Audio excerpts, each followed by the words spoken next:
Some of us, I don't want to name names, make pretty bad throat noises when they drink. And it makes me think that the throat is... Is it me? No. Is it me?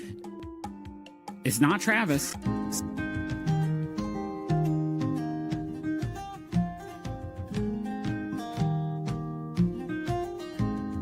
There comes a soldier who carries a mighty sword.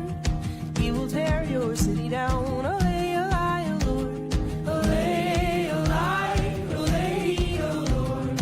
He will tear your city down. Olay, olay, O Lord.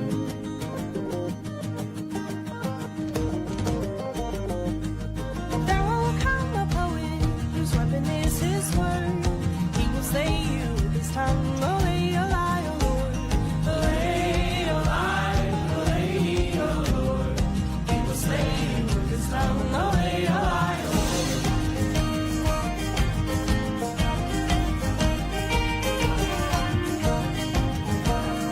Give me sirens and a cyclops.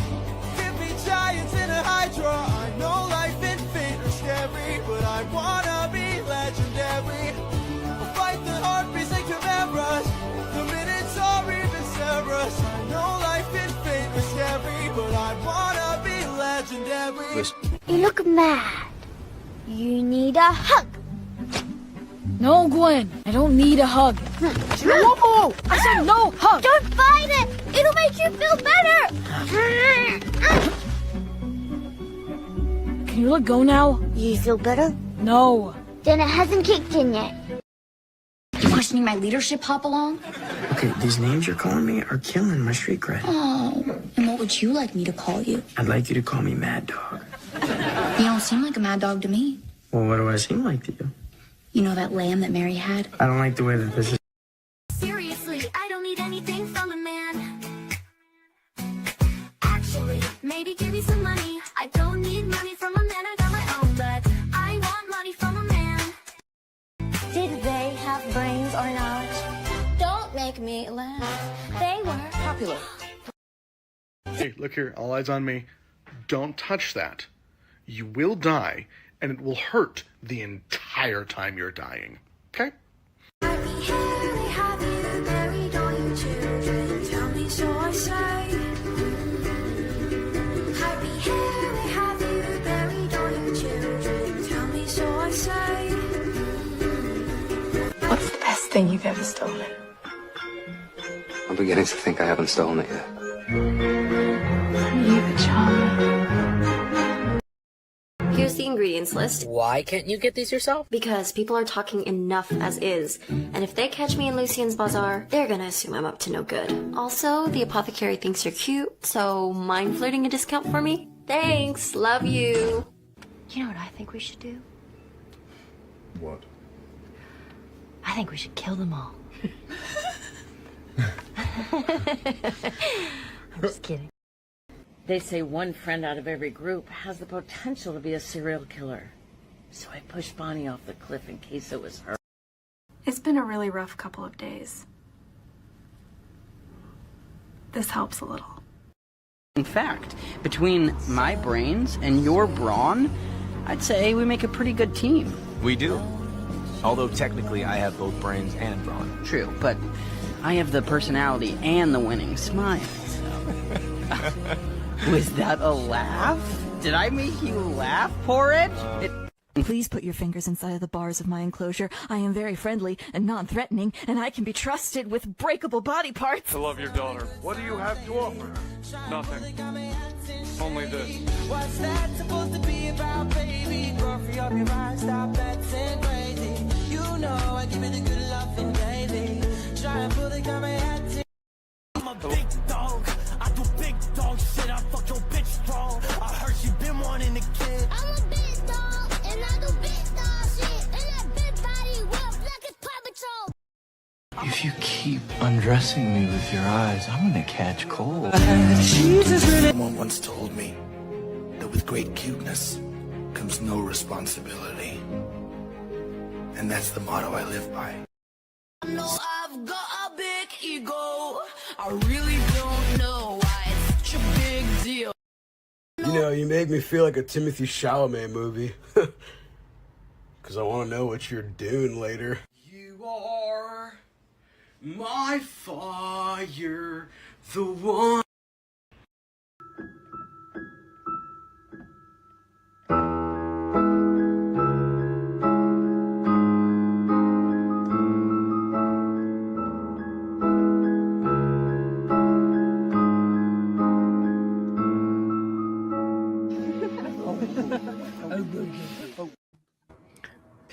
Hello and welcome everyone to the 2-year anniversary of Lycan and Moss and our Brass and Briar campaign.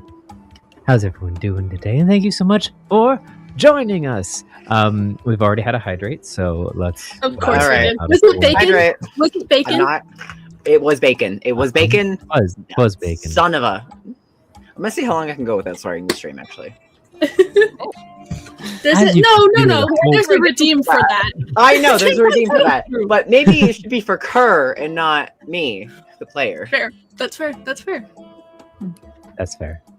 As you can see, there's a whole bunch of new stuff that you're all already commenting on. But first, and as always, let's roll initiative. We came prepared this time, you guys. We all have our dice. We all do have our dice. I get to use my Geo dice from Rolling Resin. with these on is going to be interesting. I know, used right? My Duke dice.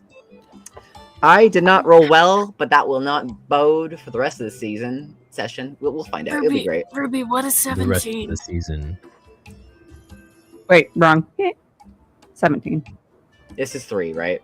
Just like 2 towards you. Yeah. My fingers don't want to cooperate. Okay, who's highest? Who's highest? 7. Me. Yay.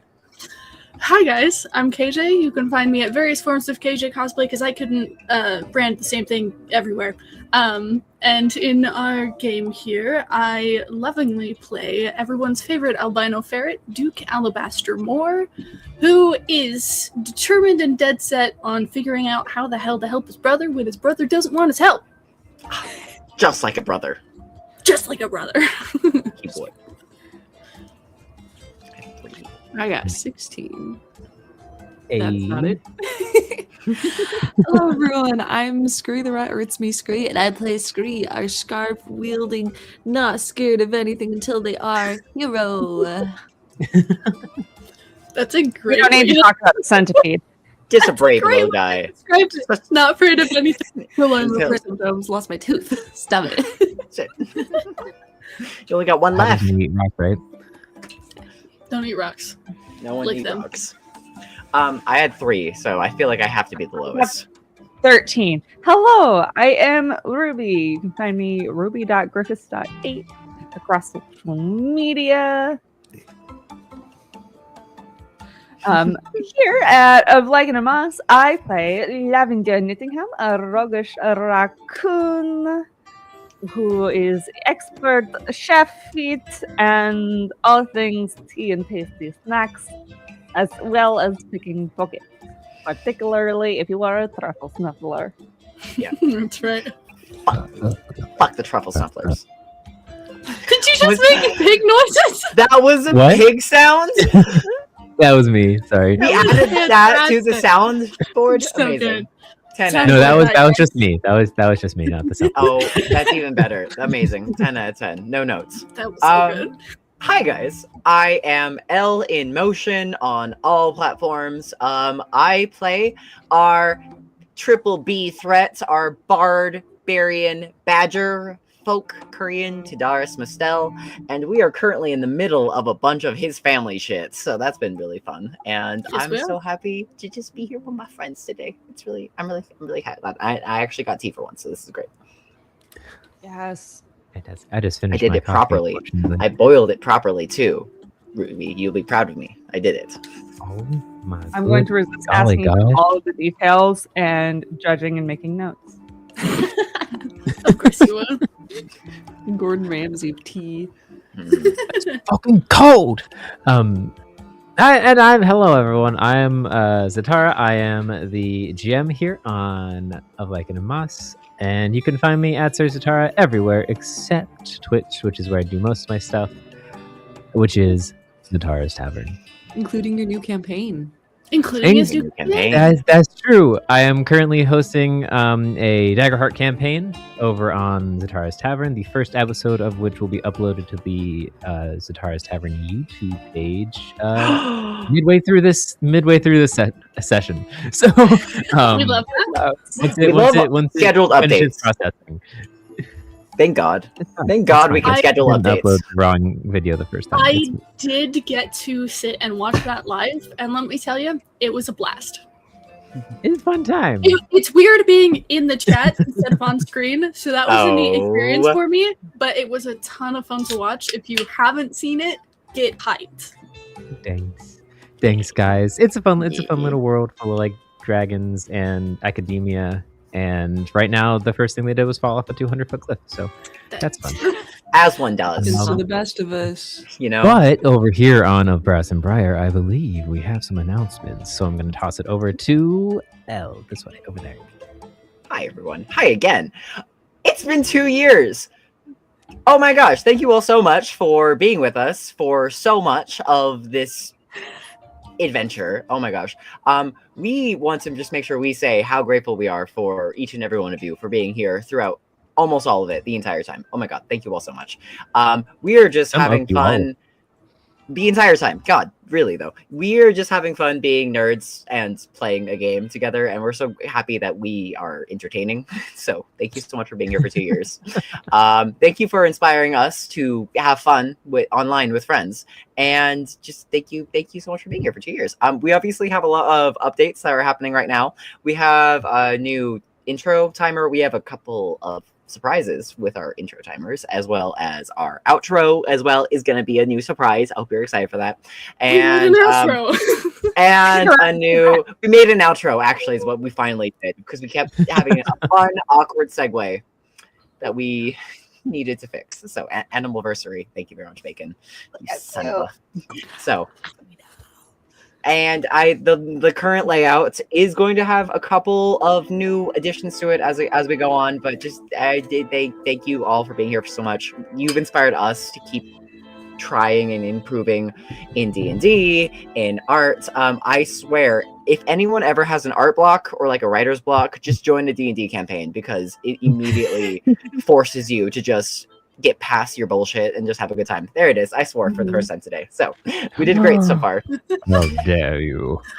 We do. What?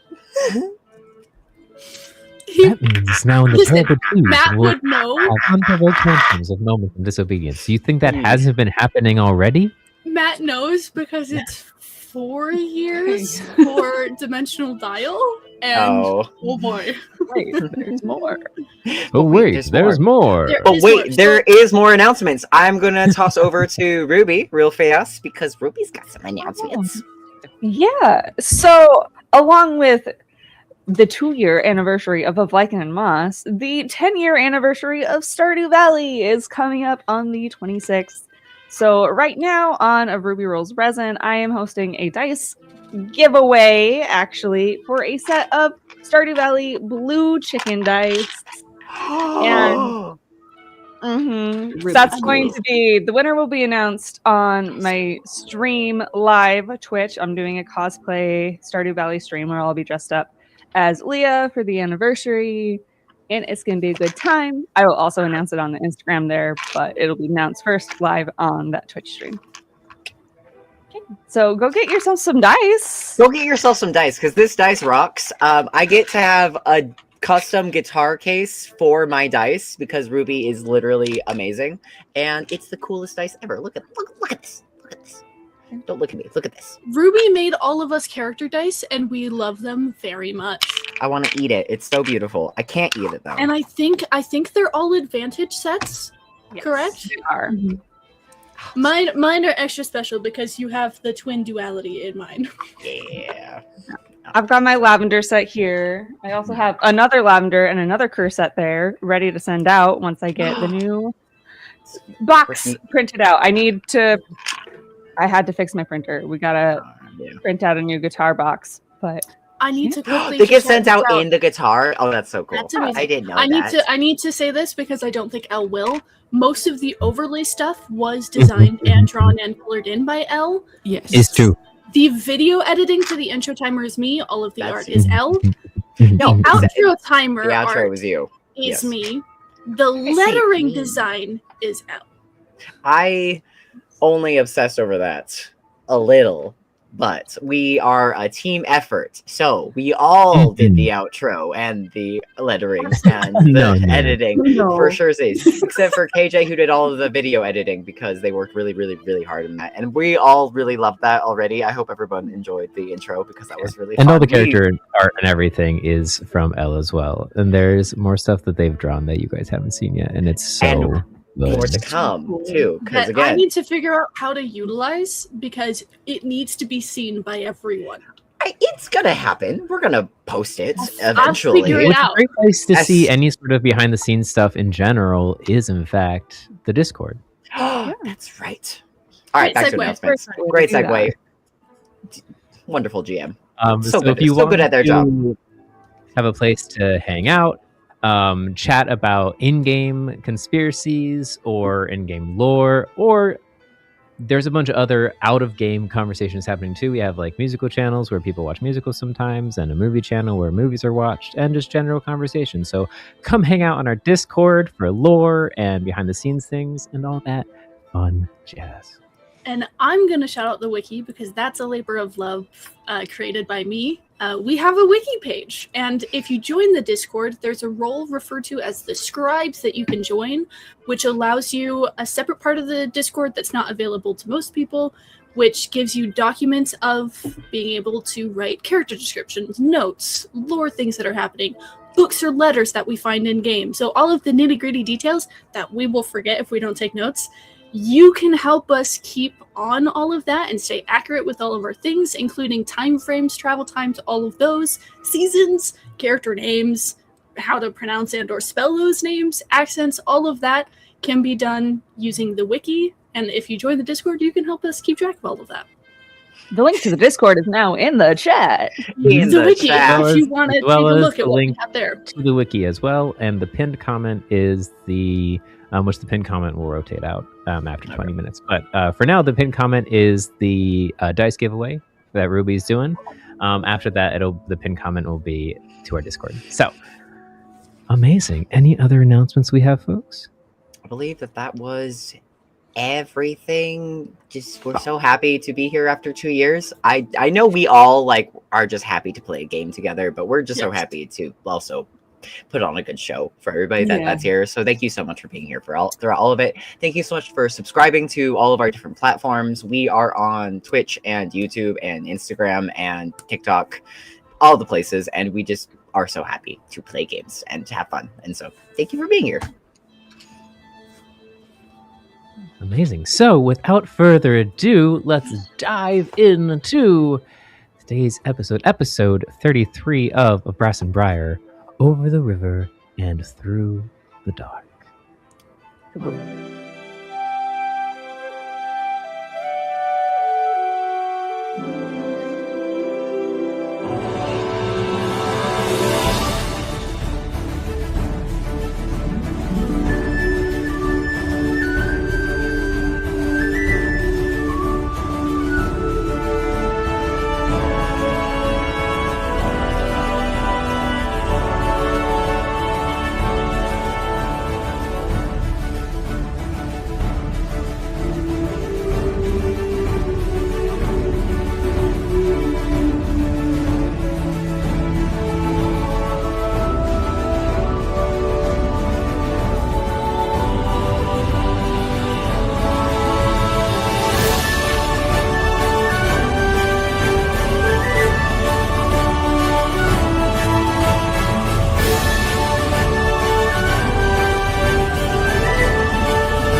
A journey ahead into the wandering dread, the Briar's bane does venture. A hag does await through yonder gate, the threat truly a clencher. We progress onwards through the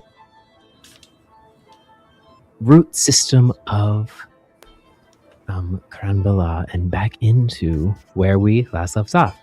Last time on Of Brass and Briar, our crew captured a hostage, brought hostage to a interrogator, and set about doing their final preparations for the journey ahead into the Wandering Wood and to find Babushka Norma, a Baba Yaga style myth and lore figure that resides somewhere in the center of this ever-changing and wandering wood. Interrogator, I don't know. With preparations made and kit regained as well as rest, our crew sets out. Bright and early come the new morn. So, as you all venture back through that root system to that exit point where you were with Worm the other day, where you found Sir crumpled and broken upon the tree roots, the sun is just cresting over the crater rim. You can still hear the shifting of the gorse that shamble through the crater floor still, but now much harder, as there is about a foot of snow that has accumulated since you first came here. You mean an acorn? Further ahead, you see a giant mound of acorn. snow. An acorn, I apologize. You see a giant mound of snow that seems to be just a small mountain about 30 feet off from the entrance where you are now. And then just trenches through the snow, carved by the wandering gorse, lined with that kind of red tint from wherever they walk. So, my Briar's bane, as you venture forth and onwards, I think it's been a hot minute since we've had a little bit of a visual update from you guys. So, kitted out and ready for your next little side quest here in the menagerie, would you please give us all a refreshed and current look into how your characters look as you venture out? Okay, should we roll again to see who? Like, I feel like that makes it easier. It does help a lot with just like. I was just gonna go with the last initiative rolled, but you can roll. I rolled the same fucking thing. Well, I rolled an 8, so I didn't do much better. Oh yeah, this time it's with your character's initiative. That's true. Oh shit! Oh, with my character's then- initiative, plus Dirty. 2, 10. How do I say dirty 20 in sign language? Dirty 20. All right, roll a Flirty 20. A flirty 20 is what it is. What's 20? Oh, 22. Ah, fuck. rabbit. So it's a bouncing too. Yeah. 22. Okay, back. 22. 44. Amazing. 20? French So, fries. I'm sorry. What did y'all get? Because it seems like I just cannot roll well today, which is fine considering the last session. So, Is it? This means I'm going first again. Is that what I'm understanding? yeah, that's what it seems like. Great. Duke currently has transitioned away from the stark white coloring and flashy outfits and is wearing more practical and has slowly been working towards that, especially as we've been more, in the dirt, getting dirty, hands-on physicality, needs to be able to move more accessibly and be more comfortable doing so. So as of right now, kind of similar to what I've got on, it's this crop top with a hood with no sleeves that is a little more loose fitting. This is more of like a cream, but it's more of like a tan beige. And the gloves are a kind of musty, dusty blue. So still that pastel side, but more muted tones. And the pants are also kind of a tan beige color. Still the fluffy high-waisted to allow maneuverability, but up to just about under the knee, they're wrapped with some of that dusty blue material, and the feet have more of a, not a full boot, but kind of more proper foot protection, just because we've been a couple of places that it's kind of needed. Still has the shoulder pauldron with all of its updated not embroidery, that's the wrong word to use, the etchings and carvings from when it got enchanted. Diadem noticeably missing, given circumstances that happened previously, and a singular belt along the waist that has magical properties that we may or may not have seen before, with the accoutrement of weapons and stuff. I think the meteor hammer, Duke has figured out how to fashion, like, tied around the top in that halter. Anyone who knows Instructor Bensei knows exactly what I'm talking about. I've been watching a lot of that man recently. But yeah, that's kind of, it's the more practical, functional, less bright colors. Still has the same tonal quality, but in more muted tones and practicality. Oh, that's our... You Right. Sorry. As you were muted. Sorry, boss. No, you're good. I muted myself. It was my own fault. Because you've spent the last few days practicing with your meteor hammer, and you have fashioned a new one since. So what does that look like? So, what I imagine, if the DM will allow, instead of the rope, it's chain, but it's, you know, the wire for dog leashes that's like that tightly coiled, but it's metal. I think of something like that in a silvery color that's much more flexible and maneuverable. And then the meteor hammer itself is this teardrop shape that the tip of the teardrop is attached to that chain and the bulb side is on the other end with a red flag attached to it. Amazing. So kind of shifting your kit, preparing your meteor hammer, you walk into the morning sun and feel the crunch of the snow underneath your feet as you head out, being now proficient with your meteor. Yes! Yeah. Yes! Okay. I need to actually build this item to add to my D&D Beyond. It'll be fun. And next up we have... Technically a tie. Wait, did you also get a dirty 20? Rollies. Roll that D20. Also, shout out to Joel if he's in the chat right now. So sorry for all the dice rolling. It'll make sense one day. Have fun. It'll make sense one day. The dice are half of the game. Did you get 7? Yeah, I got 7. Oh my god! Rollies. No, I got 8. That's you an got 8. 8. Okay. 7 and 8. Okay, 7 and 8. Okay, I wasn't sure which figures were down.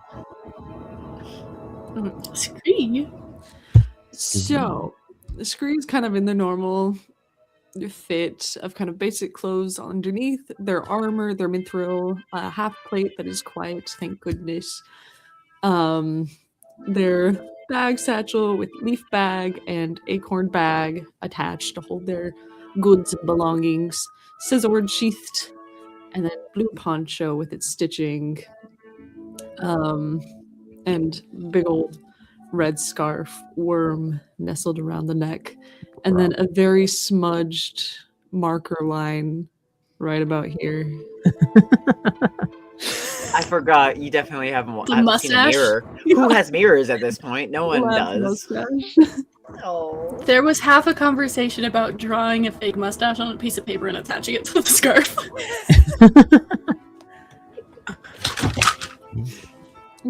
God, I need to draw that. Venturing out behind behind Duke, you walk out into the snow, and it is tall for you. It only being an acorn tall, but you only being, what, 2 acorns tall? I'd like to turn towards Kerr. 30. Up 3 acorns tall. He's at least 3 acorns tall. Kerr will absolutely pick up and place. So now I have a scree and a worm on my shoulders.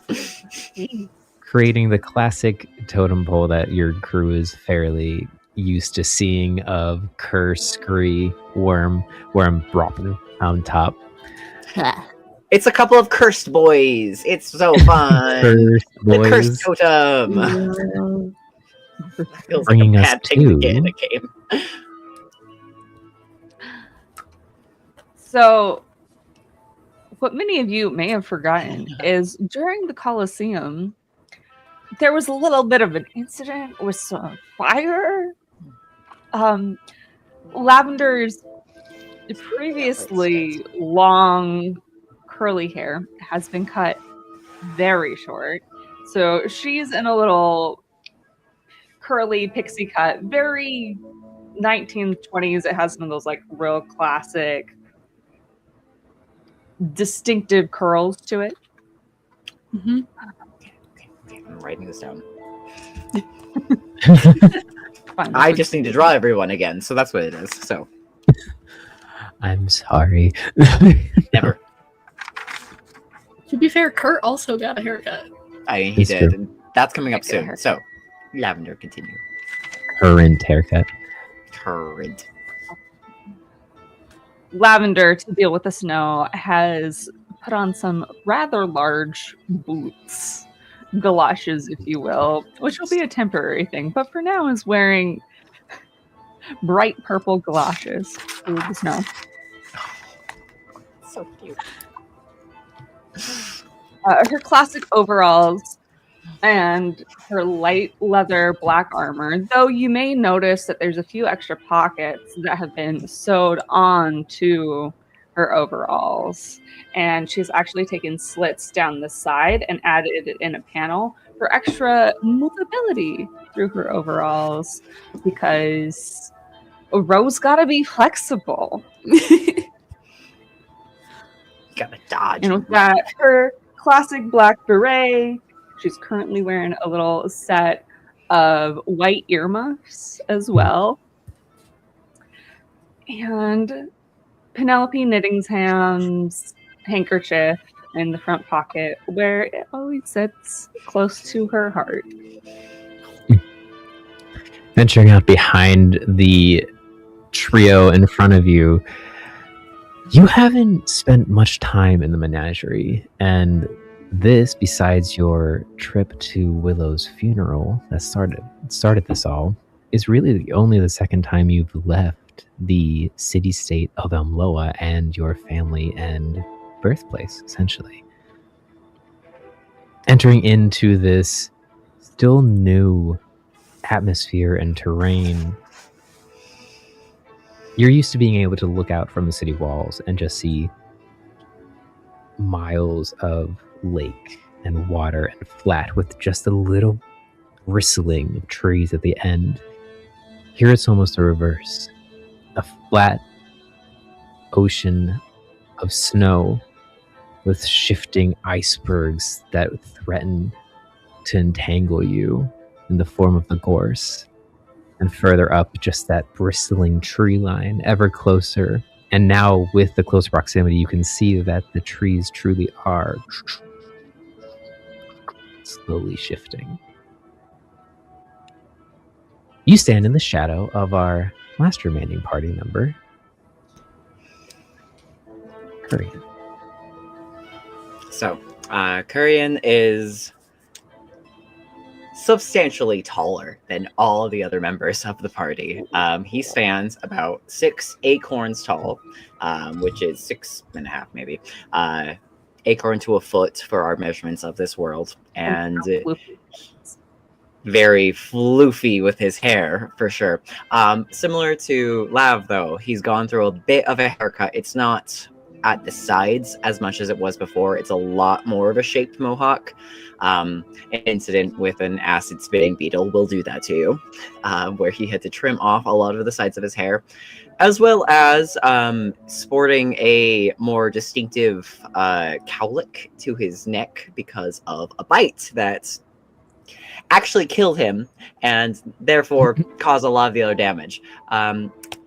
Kurian Tadaris Mustel is, and always will be, a bit of a rebel, though, so he has clung to the colors in his hair for as long as he has.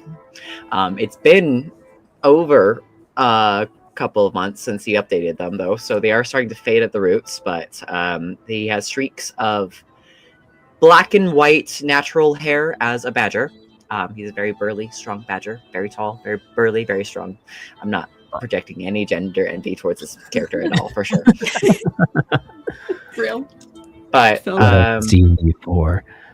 right.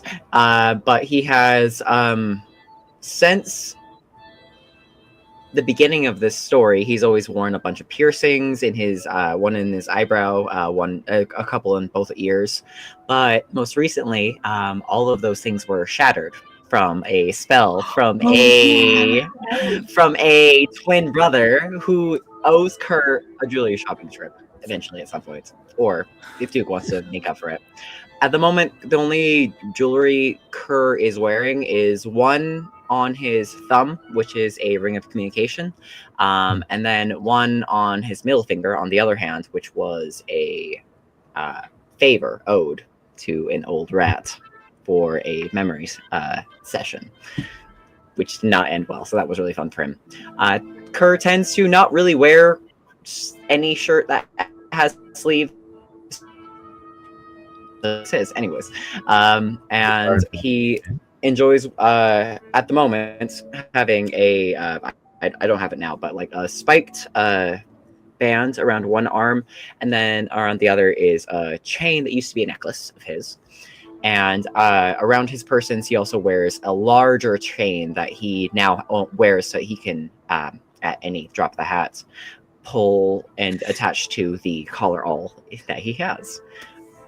I don't know if I've ever mentioned this, but Kerr does have like very, very pale blue eyes. It's hard to see because he also wears these style glasses that he wears for his own reasons. They were a gift at some point when he was much younger, but he almost, it's like an armor. He doesn't usually take off his glasses unless he's being very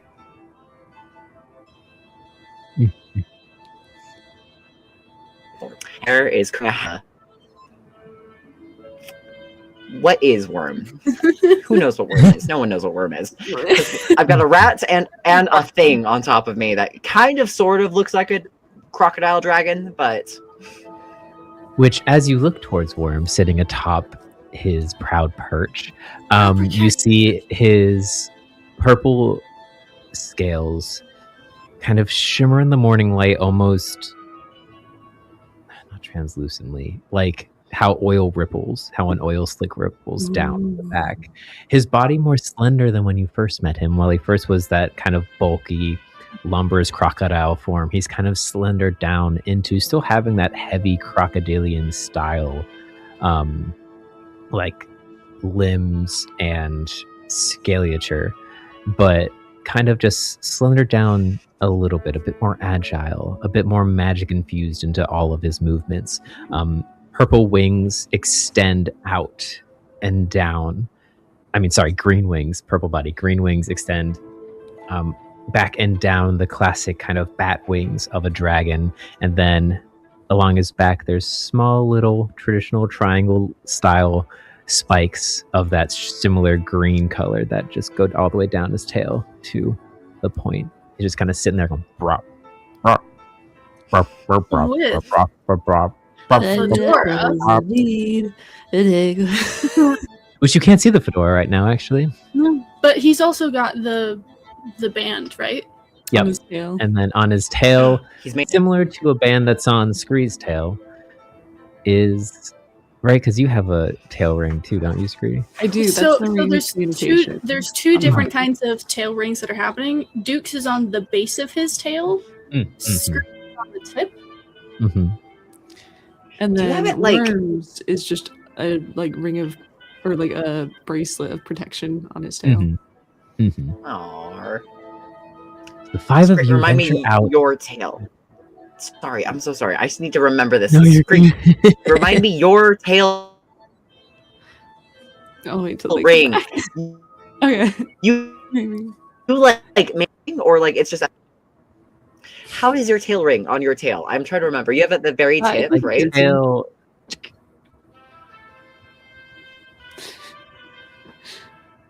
It's like this. Like this. It's like this.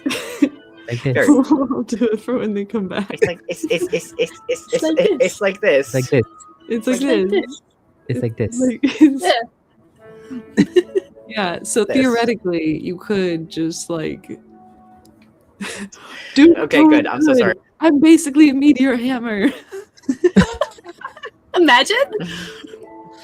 Combo Hey, move. Imagine. Combo move. Imagine. Don't tell the cur. All right. I would never. Birdie.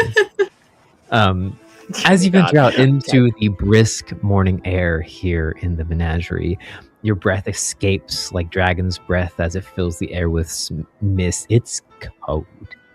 It's probably a nice, chilly 20 degrees outside.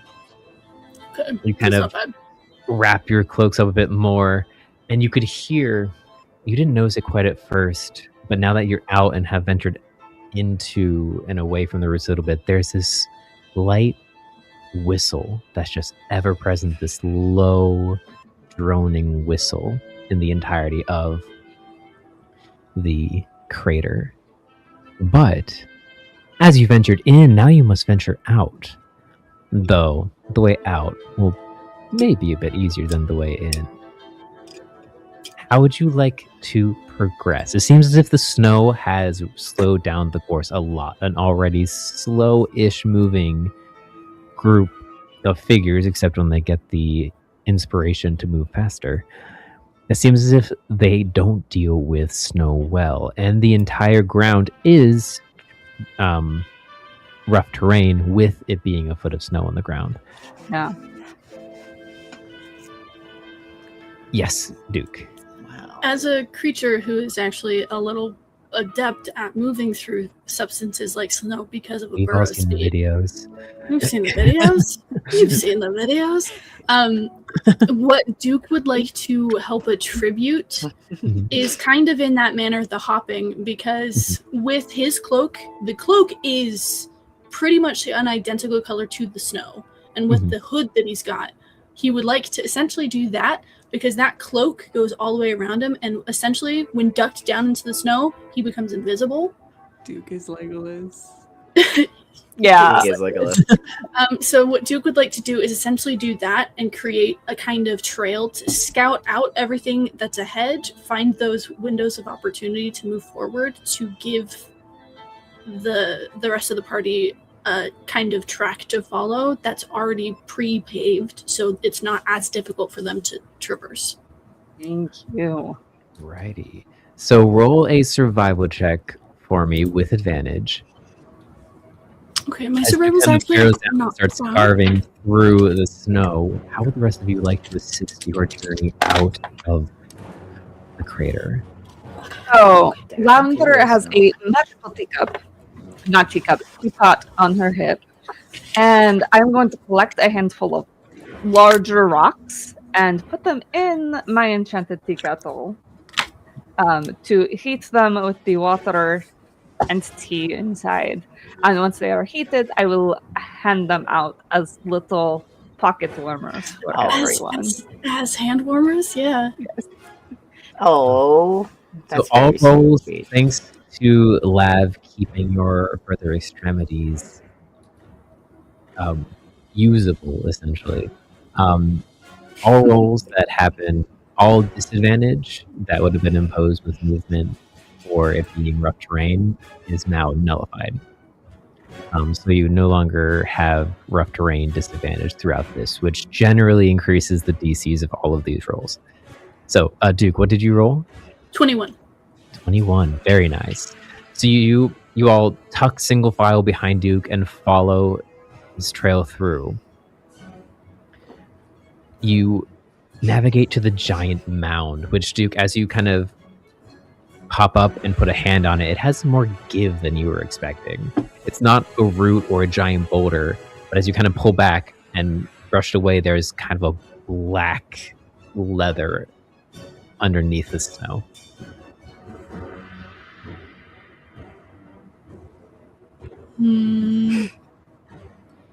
Is this in the way of where we need to go to get out of this caldera? No, it's kind of like the first major hiding point along the trek. Okay. Duke will just be like, this is something different. It's some kind of black leathery substance. It's got more give than the rest of the ground does. Is this any way that Kerr recognizes from Kerr, the you know night exactly what this that is. he hasn't slept in? Kerr hasn't slept at all. He truly is living off of the validation of seeing some of his old friends are still alive, as well as on a path forward. So it's the boar that I killed last night. Quick Oh, note to great. jog everyone's memory. Yeah. We all have either an extra first level spell slot or second wind. That's right. And we are under the effects of Pass Without a Trace. Yes. Thank you, Grandpa Vern. Grandpa Vern is the best and did a spell bard thing before we left, and we are riding the high off of that. So Duke's entire thing as we're traversing is being as stealthily as he can while providing an extra opportunity to help guide everyone else. Just writing down real fast that I probably am going to need the effects of the second wind part if I need anything else. So yeah, as Duke mentions this odd substance that we are coming across, Kerr with Scree's like legs around again. The shoulder totem pole is always really fun. Just turns and says, "Yeah, we don't have to worry about that one. I was out a little bit last night while I found my friends. So we don't have to worry about that." All right.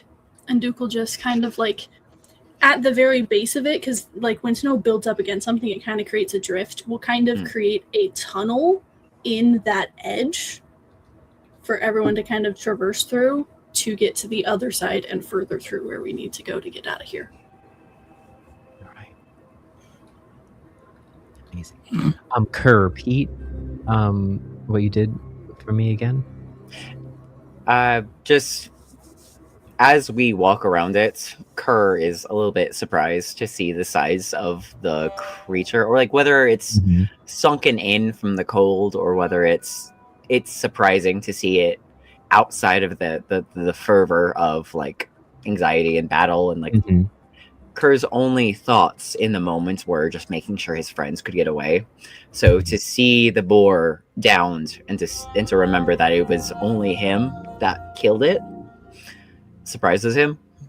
But it gives him a renewed like sense of like vigor and confidence that he's still riding off of from seeing his friends, from introducing everybody together, and to now have purpose towards what we're doing now. Amazing.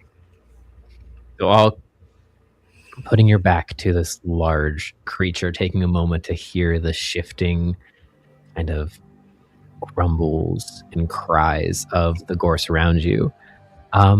Make a survival check for me, Kerr.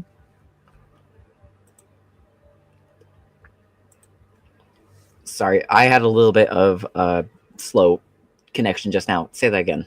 I didn't hear. A survival check for me. Jesus. No, don't do this to me. I'm going to use my Of Lycan and Moss dice. Is this the first roll of the game? I know we've rolled already, but no, we've had other checks already. Yeah. The first skill check. Well, no, we had Duke rolled a survival check as well. That's right. Okay, good. I'm not the first. If I suck, it's fine. Ooh, 16. Okay, 16 plus my survival, if I can get to it really quickly. Plus 5. 21. Wow, your survival's pretty good. We're in my hometown, motherfuckers. Yeah. This is where I grew up. So every winter here was my playground. Get it. Scoping out, realizing that you're taking the same path that you took the other night, you beeline where you climbed up before, and realizing that that was a little bit tricky for you, scan the cliff face about 100 acorns away from you and pinpoint a ravine that looks a bit more craggy and has a bit more handholds than the rest, but it is 100 feet out. So, pointing that out to the rest of your party, Duke once again kind of takes the lead, and you press forward. Which, so, Carter, you're going to want to step a little more lightly. The snow, it's a little crunchy. We just want to make sure we stay hidden and kind of coaching the party. Lavender would like to help everyone with the stealth right now.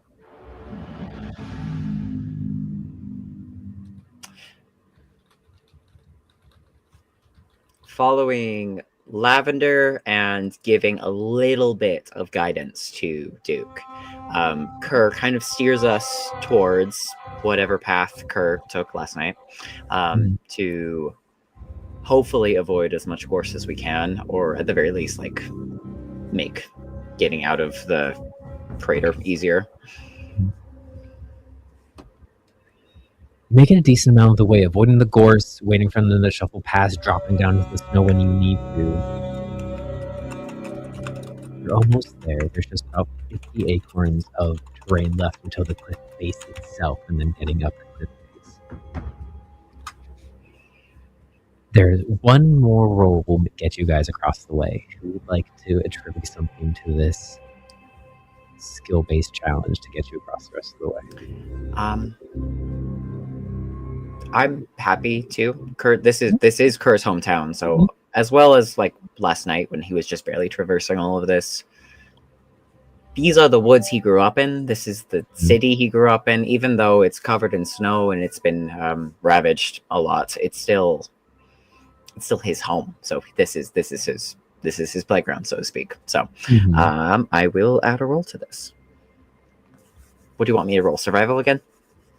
How would you like to help your crew navigate the remaining gap? I think it's the same. Lying my ass off. I think I'm going to use history, actually, if that's okay. Just of Kerr's knowledge of the terrain. Yeah, absolutely. Thinking back to your journey last night and the various ways that you snuck out of this crater under your mom's watch, now transposing that to a much more tense situation. Instead of your mother's eyes looming from her balcony above, you now have the corrupted Corrid up top. All right, it's not great. It's a 14. It's good, but not great, or good enough. Maybe we'll see. We'll find out. We'll find out. It'll be great. It's definitely very cold. Kerr should not be sleepless in this weather. So heading out, you take the last dash across, and thinking back to those nights you escaped from your mom, you kind of take a look back and you just see at the very top, about 100 acorns taller than where the balcony of your mom's room would be. You just see the Corvid up there, watching over, kind of snapping its beak every so often. Part of Kerr's blood boils to see that. Just the fate of his mother is not quite clear, but it seems like it might have been written, and there's a lot of feelings there. So even though he's writing a lot of highs right now, like, to see that definitely kind of throws him a little bit off balance. Make a wisdom saving throw for me. No, I don't want to. Which of Kerr's dice? Which one? Left, right? Chat, which dice should I use? Left or right? I don't want to. Yeah. We're gonna do left hand. Wisdom saving throw. I have advantage on wisdom saving throws. So both dice, actually. Okay. Good. Okay, my first roll was the better one anyway. Lucky 13. Anyways, plus 0, which is a 13. 13. Lucky 13, guys. Happy past post Friday the 13th, guys. scurry forward, and about 30 acorns away from the wall, you hear a look back up towards the top of the tree, and you just see it stretching. It's the gargantuan core of its wings over arc the entirety of the tree canopy as they're fully stretched before closing them back in. Hunkering down, and you're stunned for a moment as you catch sight of its full size. And it's not until you hear on top of your head "Rah, rah," that you kind of shake out of it, turn back, and keep heading forward. You all make it to the edge of the cliff face and to the cliff itself. I'm going to need you all just to make a very simple athletics check for me. Okay, easy. No Have to problem. be athletics? We love athletics. Believe me. Does it have to be athletics? I have advantage. Or acrobatics. for Why those was that such a good roll? Fuck. in acrobatics. All right, athletics. Athletics or acrobatics? Or acrobatics, yes. If you are proficient in acrobatics, you can also use acrobatics. Kerr is really trying to make sure like everyone comes up all right. It's like having Scree on him is good. I rolled a 16 plus 9, so 25. 25 for Kerr. Damn, You, what I you got get? 18. 22. Scree 18. 27. And 22 for Duke. I just imagine. Well, Duke did acrobatics, and the reason I think what Duke would have done is would have taken his meteor hammer and like put it into the cliff face at some point as high up as he could, and just like from rock surface to rock surface is climbing his way up the rope. You're basically rappelling or bouldering. Yep. Yep. Can I seatbelt myself in by like wrapping my scarf around Kerr's like arm and then around my back? Kerr's other arm around my back. All right, I'm gonna make a note now. I need to draw that. As Duke rises from their kind of more stealth state and bounces off one wall, chain whips up to the next, and acrobats up like a small little flea bouncing up the side of the cliff face. Korean charges forward, claws in, starts climbing up, brute forcing as you just hunker down, enjoying your elevator ride up the side of the cliff face. Yeah, how are you getting to this spread? Princess Bride. I think I kind of, because we're descending the cliff face now, yes? You're going Ascending. We're going up, ascending them. Okay.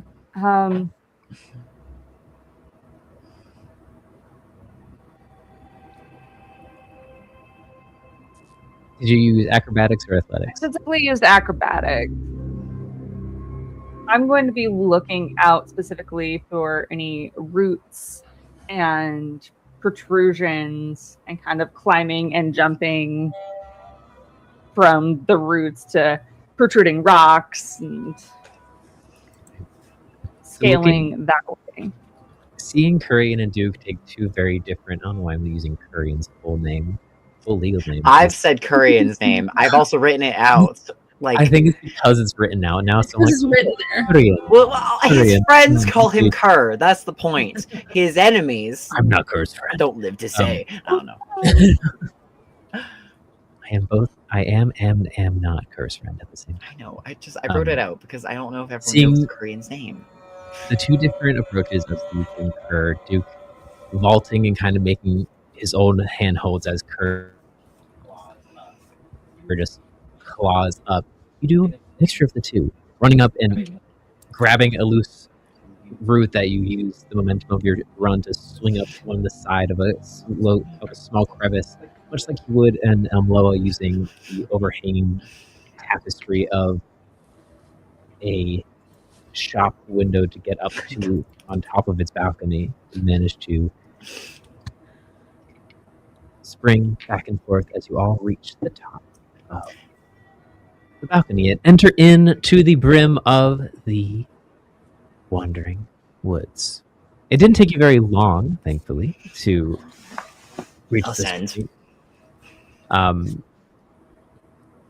it taking you barely longer than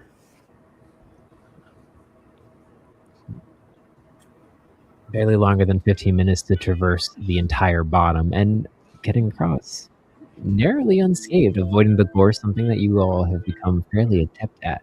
The foot of snow helping you in that. The snow is reduced here as you enter into the canopy of the overarching wood. It being about half a foot to less in places. The heavy overarching foliage of the trees seemingly have blocked a lot of the snow down beneath. I do, however, have a few hey, what's that's left to redeem. I've just kind of been sitting around from some days, actually. I have 2. Speaking of redeems, just real fast, Scree, you have lost 6 green glass, and What did I do? There's another one. There's It another fell one. out of a hole in your pocket. and Kerr has 5 green glass. Kerr's stealing my glass. It fell out of your pocket into mine is what happened. It's, Or I blame or Worm was like, you know what would be funny? It'd be really funny if Yeah. I just moved it. Okay, let me write down 5 green glass. Worm has been picking up a little bit of thievery. But the way we're going to handle my 2 excess, not including the hey, what's that was just redeemed, is Scree. I'm going to need you to roll a percentile dice for me, 2 actually. It's so cool. It's so neat that we just get to have cool surprises from participants in our chat. Thank you so much, So long-time Another 3 supporters. gone from Scree. They're all from Molten, just so you know. Every It's single all- one of them course have it been- is. It would be. A 20. All right, so Okay. 20 for the first percentage, and Hey, what's then that? What'd you rolling do? in. As a 4. And 0, Wait, 0. wait. Is that just 4? 004. Yeah. So 4%. Yes. Okay.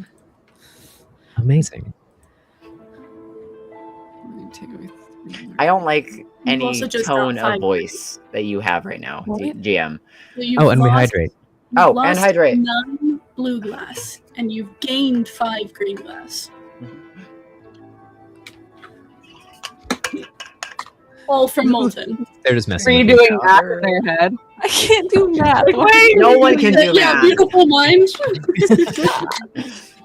The scene of just I need someone to get a screen capture of Sree's face in that and put the beautiful mind on top of it. I need that. Drop it in the Discord. what's the sound that like Ghostbusters does, which is like da da da da da da, like the sound as well over it. Oh god. Could I? Hey Make DM. what's your perception, Scree? Hey DM, could I possibly try and do a history check to help out my friend Squee before anything else happens? No. I'm perceiving. I mean, you You could. guys are so good. You Kerr's- could. I think, all right, regardless of whatever the fuck just is about to happen, Kerr is going to do what he always does when he is about to go into the Wandering Woods, because Mhm. the Wandering Woods moves, but it's like 12. 12. Ooh, fancy. 12. The Kerr's always thinking of things in music. The sound of each tree has a distinctive tone or like a distinctive like melody, and so as they move, as they like bend, there's a song going on in the woods all the time.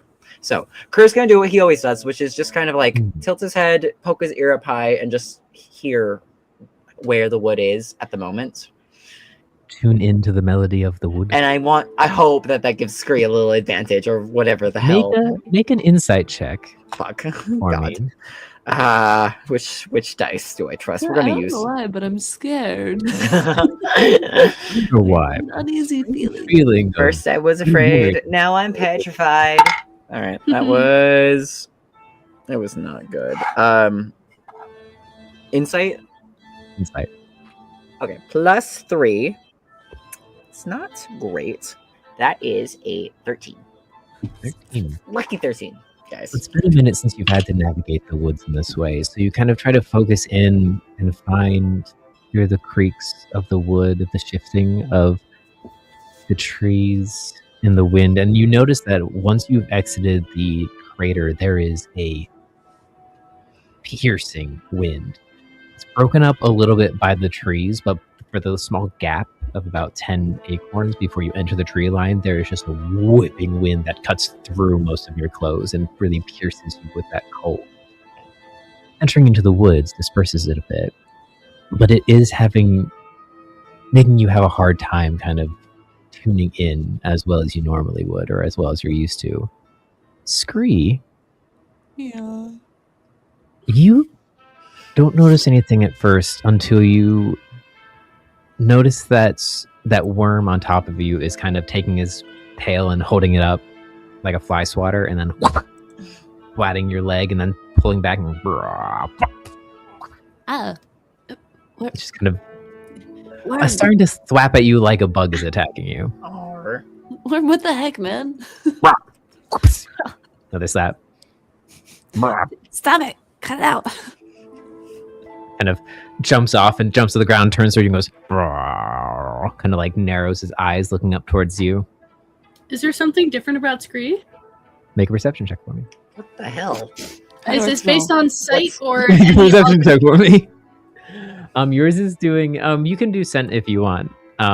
Screw, yours is solely based on scent since you're smelling your scent. So What's happening?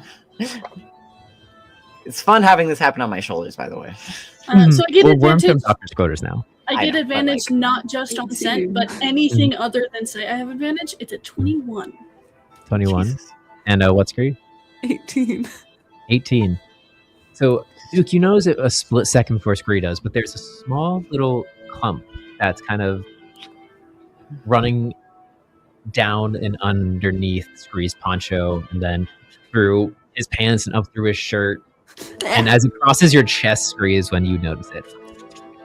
I would fall back off of Kurt if I did not belt myself in. So I'm just You're seatbelted in. Duke is gonna try to assist and try to like wait till it like crosses the backside to like sleight of hand. 8 plus 9.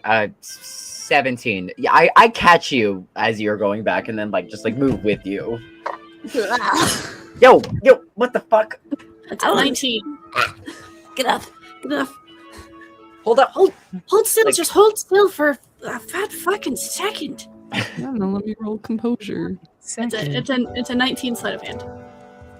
19 sleight of hand. As you all kind of wrestle and tumble along the ground. I am still on Kerr. Kerr caught me from falling off. I rolled a 17. Make a strength check. Strength check. Strength check? Okay. This is Try to keep your balance. I'm gonna use a not. You know what? No, we're in the anniversary mode. We are going to only use of like an indus dice. That's what I've been doing. The visual of Kerr For my like 20s. really around, Like, on the Duke is shoulders, like- and then Duke climbing on. Right. What was Like in animation, it would be Kerr standing and then Scree That's and the, like- Kerr just goes like So loud, it's like, out. Yeah. Hi. What was the skill? Just a strength save. Oh, strength. Okay. you're good. I have a plus Come on, 5, save so me, that so- is a plus 9. God damn it. So actually, because I'm proficient in strength saves. 19.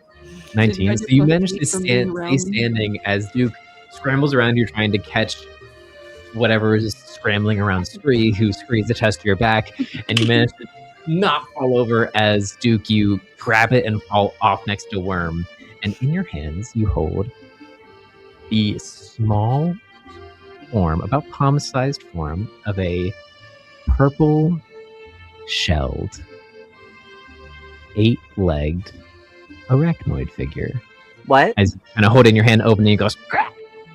I think it's like the claws are forming kind of a jail around the legs, and it's holding it like upside down, and it's just like, what the fuck is this?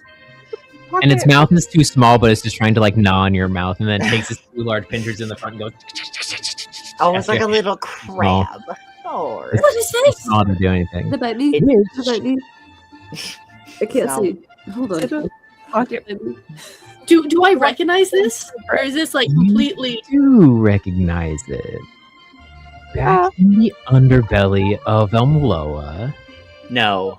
when No. you went out with your friend Oh. Galiadora, No. you all picked up an egg. Along with the weapon that Lavender picked up. It's been so long. I I absolutely wasn't there for half of that either. because we did the Coliseum, and that completely took over my brain. And one of the rolls on the Hey What's That table is the progression of the Jeremy egg. So Scree has 2 pets I think now. I think What there's just really happened? that moment of like, what the fuck is this? And it's like turns around and then it's like, Would I remember? Do I remember Jeremy? Roll for memory. Roll a history check. roll for memory. so a fun thing that I've seen other people do when you're trying to remember something is intelligence saving throws, and I think that's super cool. God damn We're it. starting a menagerie, if you will. Oh god. Oh, that's an 8. An 8.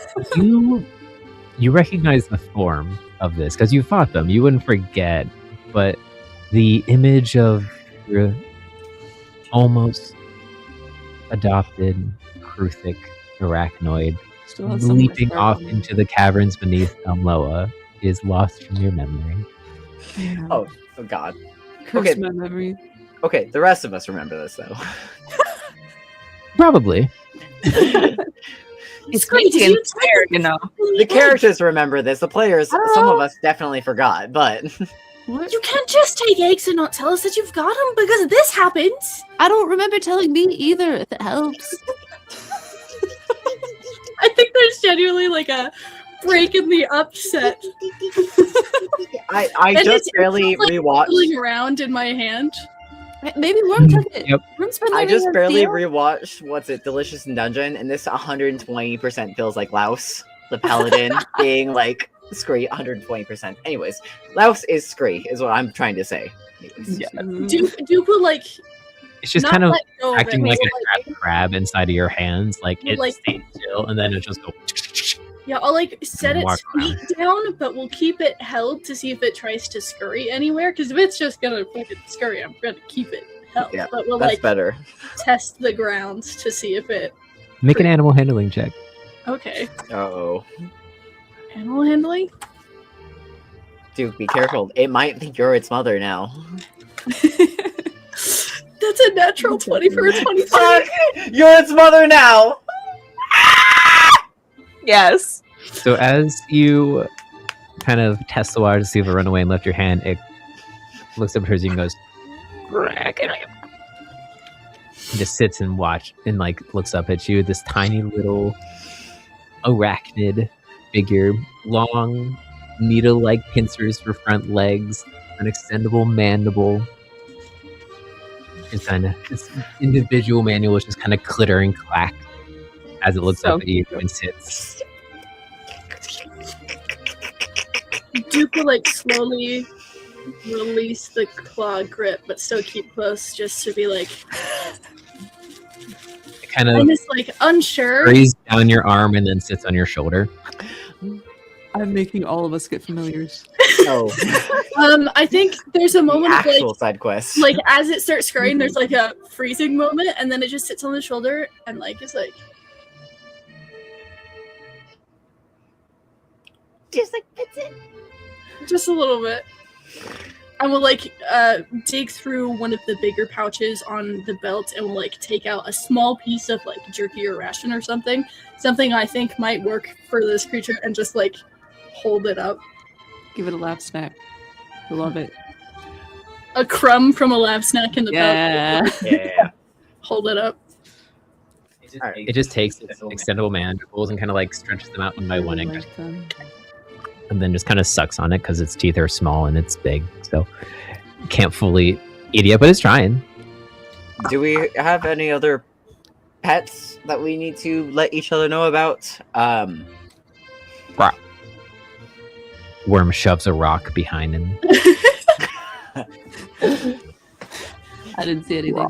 Scrape. I don't think so. Kurt does like a shuffle to be like Scrape. Hey, as far as That's I know, That's it. that's I not think we saying should much, maybe we as do a far quick as I back know. check for everyone to make sure that we know what's on our persons. That might be a good I idea. know in general. everything on my person at all times. Are you sure about that?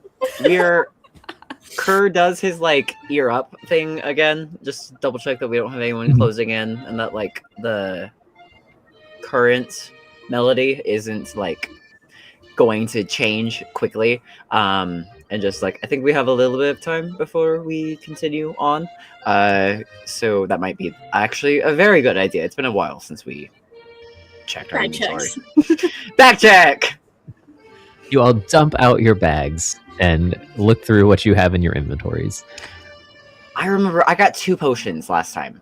So Yes. I immediately have those. Whatever glass I have. I have Um, I have 4 potions of healing. So in this moment, as we're like doing bag checks and everything, and I notice that there's more in here than I originally thought there was, we'll give 1 discreet and 1 to Lav so that everyone has at least 1 potion of healing on their person. Ooh, that's a good idea. What? Who has the potions of emotions that Callie gave us? 'Cause I she gave think us a couple. all of us have at least 1, And then I also Right. have a health potion from Kelly as well. Okay. because I don't think any of us have used those yet. I have Right. a vial of alcoholic liquid. Amazing. You also found 5 more blue glass while you were rifling through your bags, Bree. I do budgeting would work. Yes. Okay. I think an interesting thing, like, because Duke hasn't really rifled through most of his stuff recently, like, there's a small pan flute and, like, a hand drum that also, like, are in and amongst his kit and caboodle, and he just, like, looks at them in a slight fondness and is like, and we'll just put them back in the bag. Would you like to know? I do Yeah, remember using one in the Coliseum. That I have. I think this might be the first time. Okay, this is gonna sound really dumb. This might be the first time that Kerr actually notices that Duke doesn't have his diadem. Oh, really? Because all of the shit with the Coliseum, and then so much Bren going on. showed up, and then we were just in. He was very focused on getting It's not to gonna happen. That's true. the tree in Kranbala, and so now that we're doing like a stealth check, he's like, "Wait a minute," and like doesn't comment on it, but just like notices it. Do you guys want a list of all my freaking trinkets I found? Oh, so many trinkets. Do you want to list off your trinkets? Because Yes, I love. please. Do we all I wanna want to do hear just an what inventory? Scree has collected in the course of trinkets. I have my vial of alcoholic liquid that I got from a wolf desk person at the Gentleman's Club. I have my metal thistle keychain for the place. I have lab snacks. I have a gold donut medallion for the Coliseum. I have a frog key, still don't know where that goes. I have a doily. I have 4 lucky die, and I have a dead gold beetle. That's right, Oh, that's right! And then I've got my ring of communications that is basic, that I can just one way, and then my fedora that has a card for Yeah. Timothy Crook and also William. Timothy, This is that's right. Thank you for coming to my TED Talk. God, I love your trinkets. I love Yeah, Scree's I'm like- trinkets. Yeah, because all the stuff I've got is more like actual like inventory items, plus like the hand drum, the pan flute, and like I have a couple sets of candles and like a disguise kit. Guys, this is what the notes part of D&D Beyond is for. Yes. Hashtag not sponsored, but this is what it's all about. You get to do whatever you fucking want in all Yay. of the app. Keep all the trinkets. Keep all the trinkets. Make notes over and over again. Alright. So getting your You didn't get a hammer. kit in order.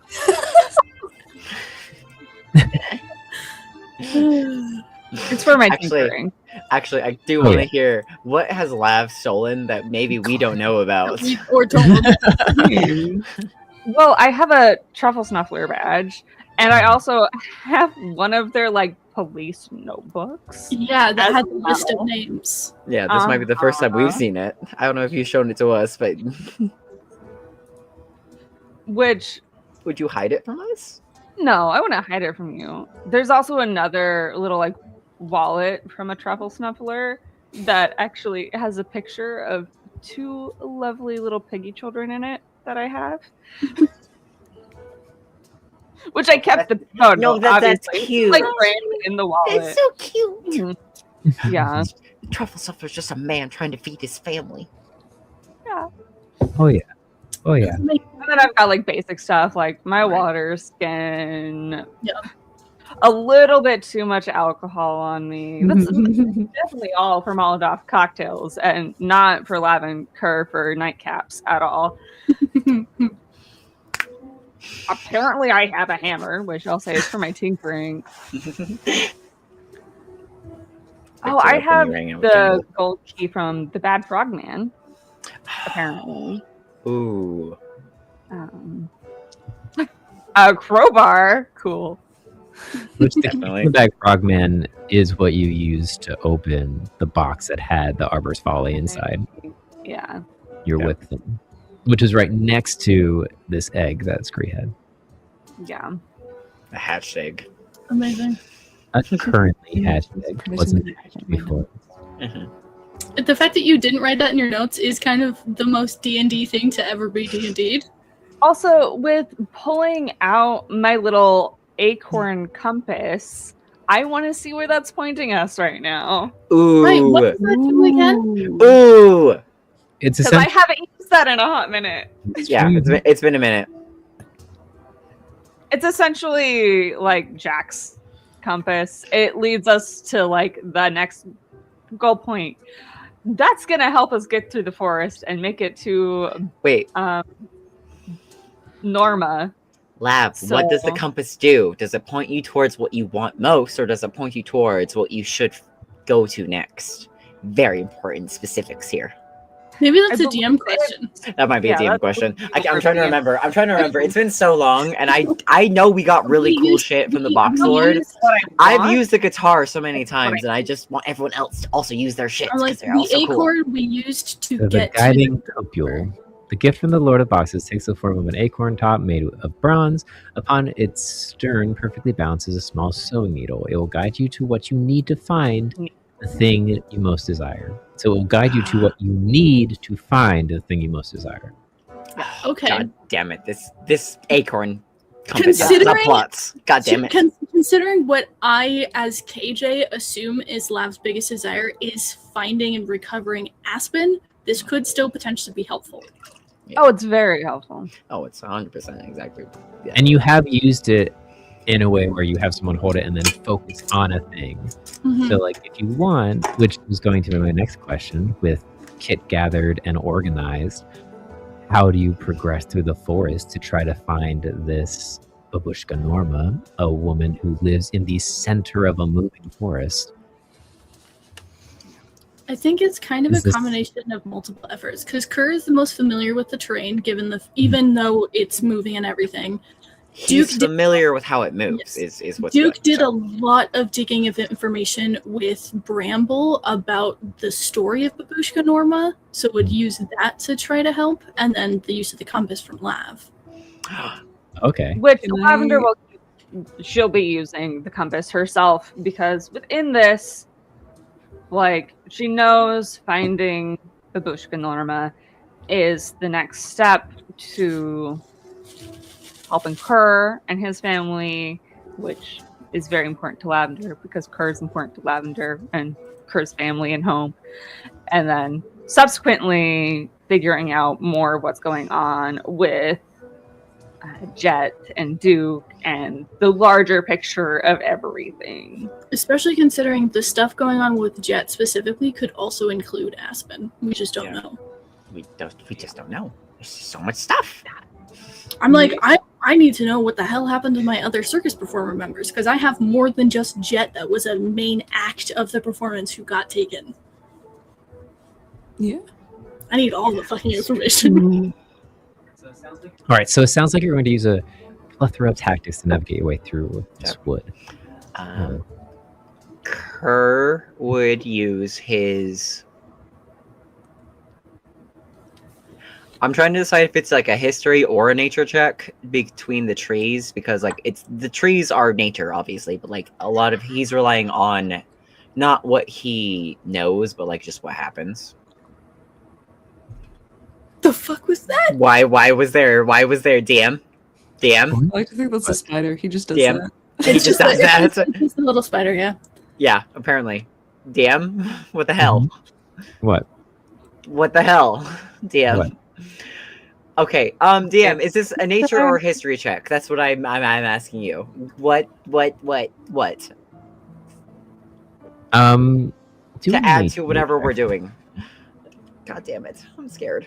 I'm thinking mine would probably be an investigation and or history.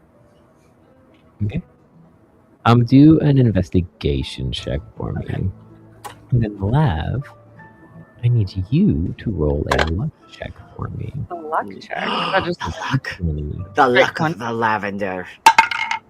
May I use my box lord ring, stick my tail in the air, and magically douse for magic and roll Okay. Arcana?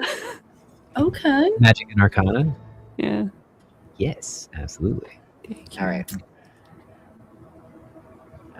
An 18 on Lav's luck You got a check. 10? Okay. Oh wait, that's it? Yeah, 10. Dirty 20. Oh, shit. Okay. So. Okay. Fuck, how do you do 20? Is it Little this? bird. Okay, fuck. Okay. Yeah, I see which- little bird. 20. Yeah. Like standard, it is the 20-0, but I get shortcutted to 20. Everybody, this is how you say 20 in sign language. And then 16 is... Eventually remember uh, this. One day. I just wanted to make sure. So 16. A handshake facing you, flipped out to 6. Guys, Shortcutted to one day we're gonna do a game in sign language. It'll be really cool. We're gonna figure it out Well, one day. well, It'll be right. so fun. Do this. So 16 investigation. So Kerr, you kind of walk out trying to tilting your ears back and forth, trying to gauge where the center of the wood is. You focus towards kind of a easterly direction, and then do kind of coming up behind Kerr, using where you know the sun is rising and how far you are through the wood, and start gauging the same direction. And then Lav, you walk up holding your acorn, and with the luck roll you rolled, the accumulative success of your group check, the needle points a little bit more to the north of where Kerr is facing. Scree, kind of as your friends focus in on this, you extend your Warlock. Aura. you extend your senses out to try to gather any sort of like magic, and specifically what is there anything specific you're looking for? From the bit that I know, I would assume like a more wild sense of magic, but one that's being manipulated by a living creature. All right, roll an Arcana check. I got 14. Could I give you bardic inspiration? Just because I'm carrying you, and because you've seatbelted yourself to me, I feel like there's a little bit Well, of maybe, like harmonize got you, bro. with like the forest. Yeah, I got you. Take your bardic inspiration. Okay. I mean, you're literally giving Scree support right now. I am D6. So that's my first bardic inspiration of the day. I'm sorry, that's a 1. I got 15. Hey, hey. It's not much, you know, but it's not much, but it's honest work, you know. It's 11. On Kerr's shoulders, tuning in, turning the ring from the box sword around your finger, and trying to tune into the magical weaving of this forest. It's overwhelming at first. Every single tree, every single leaf and root and creature in this wood seems to brim with some sort of magical sense. The slightest second you catch a little spark of kind of the color your magic shines, that kind of brass flame, kind of there's a spark of it in the distance to the northeast that dissipates quickly as you open your eyes and see it is in the same direction that Lav's compass is pointing. Well, I'm going this way. And we'll grab Kerr's hand and kind of be like, we're going this way now. Okay. All right. I'll start leaving. All right, taking your hands and following you. All right, amazing. Navigating your way, what is the marching order? Are you heading this navigation lab in actuality, or are you having someone else help it? I think so. I think I'd be having it. Okay, so roll a survival check for me, the DC of which will be affected by your cumulative rolls that you just... As you try to navigate through this dark and heavy forest, it feels excessively quiet, except for the creak of the woods and the cries of various creatures in the surrounding area. 25. Okay. Say 5. 24. With the snow on top and seeping through, the forest already glowed with dark greens and purples of the bioluminescent flora that exist here in the base. And every so often you have to stop as a tree shambles by. There's one moment where there's a ravine that you have to cross, but you see a tree is kind of stretching one root over, so you run over and climb onto it quickly, catching a ride across the ravine and continuing on your way. Shifting shadows in your periphery, some of the gorse that you managed to bypass, others of larger, more primal creatures that you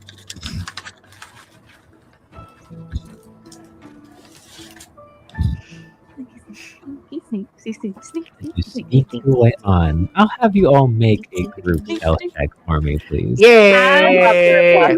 Add 10 to whatever you normally would do. Well, fuck. Pass without a trace. Yep, that's what Pass Without a Trace does. All right. My of You like do an that and until your not next dice. long rest. Oh. How do we do? God damn it. Ruby, why is your dice so hard to read on this? Okay. Math. 16 plus... Amazing. Okay. Stealth. 30. So we're doing 33. What's 36? 36.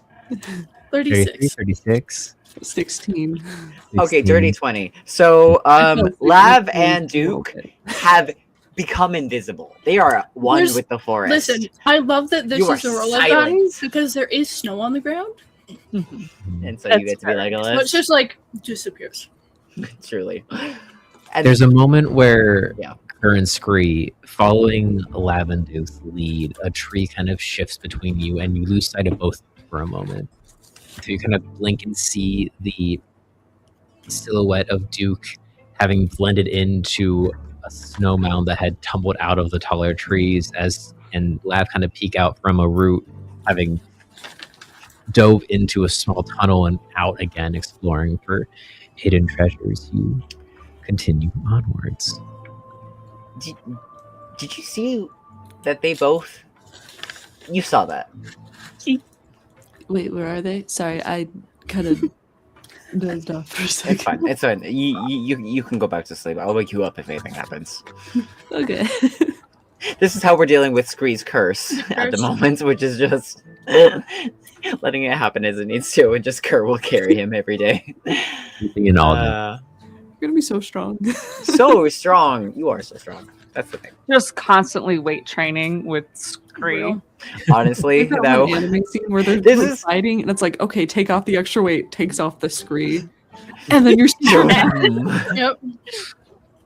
this is why Kerr's been able to stay in shape, even though he does not actually do any stretches or work out properly. I definitely think it's kind of like the way that Duke and Lav have been moving around is like Lav is trailheading everything, and Duke is like the secondary peripheral that's like back and forth on both sides to like keep eyes and ears out for other things and is like alerting if something's too close. Ooh, I like that. You are so smart and so sneaky. Oh my god. Kerr, make a history check for me. Alrighty. I am scared. Okay, we're gonna do my Geo dice from Ruby. I'm just using a whole set of that. Of Ruby dice is what this whole day is going to be. Alright. Ooh, that was good. Okay, 14. History is plus 5. 19. 19. Duke and Lavender take ahead one more time to get a view of what lies before you. As you pause for a moment, trees look familiar here. They're a bit scragglier, thinner, and the area in front of you is opening up a bit, the trees turning into more spindly, tall, and curving, and you realize that you are about to enter into the quaking bogs of the menagerie. What are the quaking bogs of the menagerie? now? What are the quaking bogs of the menagerie, DM? Kerr knows all of this, obviously. I'm just of the Wandering Wood where ground has grown over and root systems have kind of overcome a large lake. So the ground is not fully as sturdy as it may seem. And like with most bogs, if you fall in, it would not be great.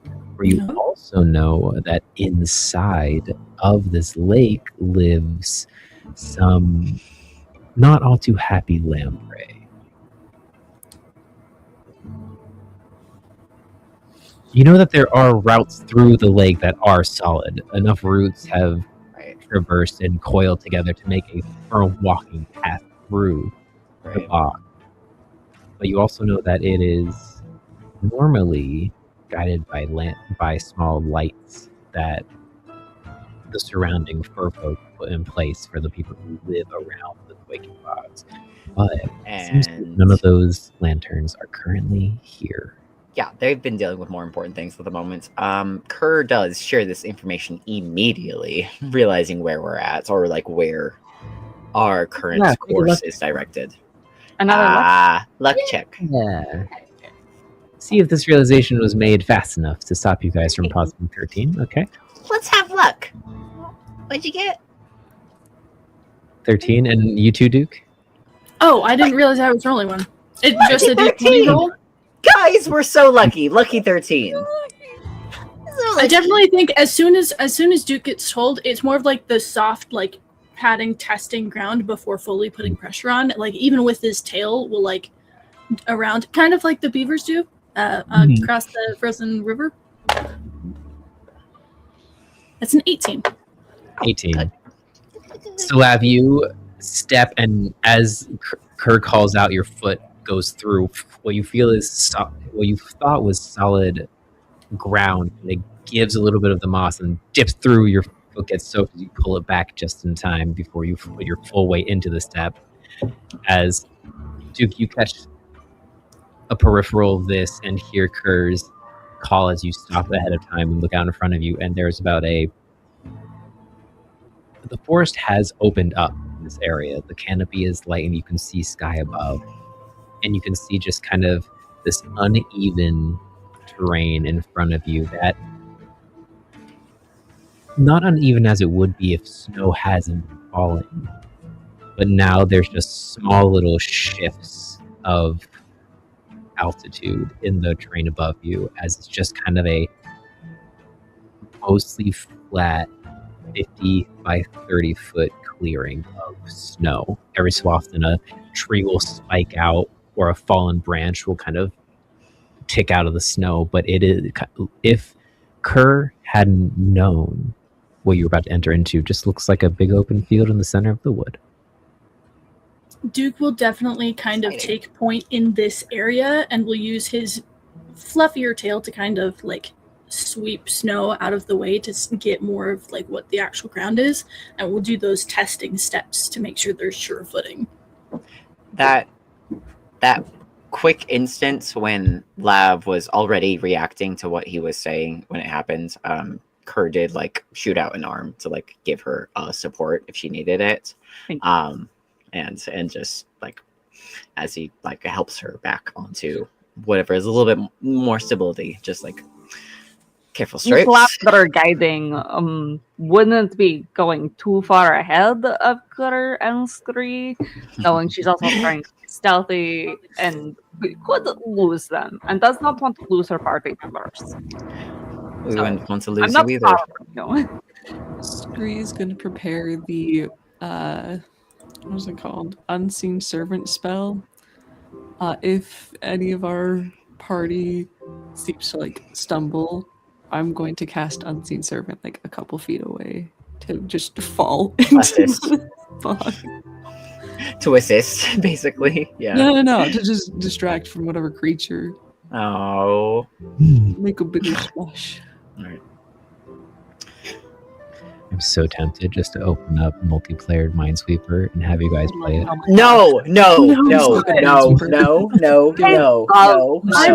terrible at Minesweeper, but multiplayer Minesweeper? Years. It's been so many years. I love Minesweeper. I love Minesweeper. I don't know how to play multiplayer Minesweeper. I don't know how it would go. I feel like it would go badly, but I just... Lavender's leading it. I will play the Minesweeper. We would all just leave it to her. That's that we trust. I trust her. It's definitely like Duke still letting Lav kind of have some of a point of like us moving through here, but is a little in front to do the checking of ground. Which also Lavender has proficiency in traps. No, GM, you're not allowed to look it up right now. Making traps, What? you're not What proficient is in finding traps. I'm not doing anything. You're not doing anything suspicious? No, I don't have a second monitor that has anything. None of you can Actually, anything for me. Duke, if you want to just like Ruby, I need you to go and have unplug his second Unseen monitor Servant right walk now. in front Right of now. you. I'm just gonna turn it my way and I'm gonna start playing it. Okay. We're back in. Maybe We're back in. not We're back in. Oh, okay. So, what are these bogs called again? One more time. Oh, what's underneath? Lamprey. Oh, Lamprey. Okay.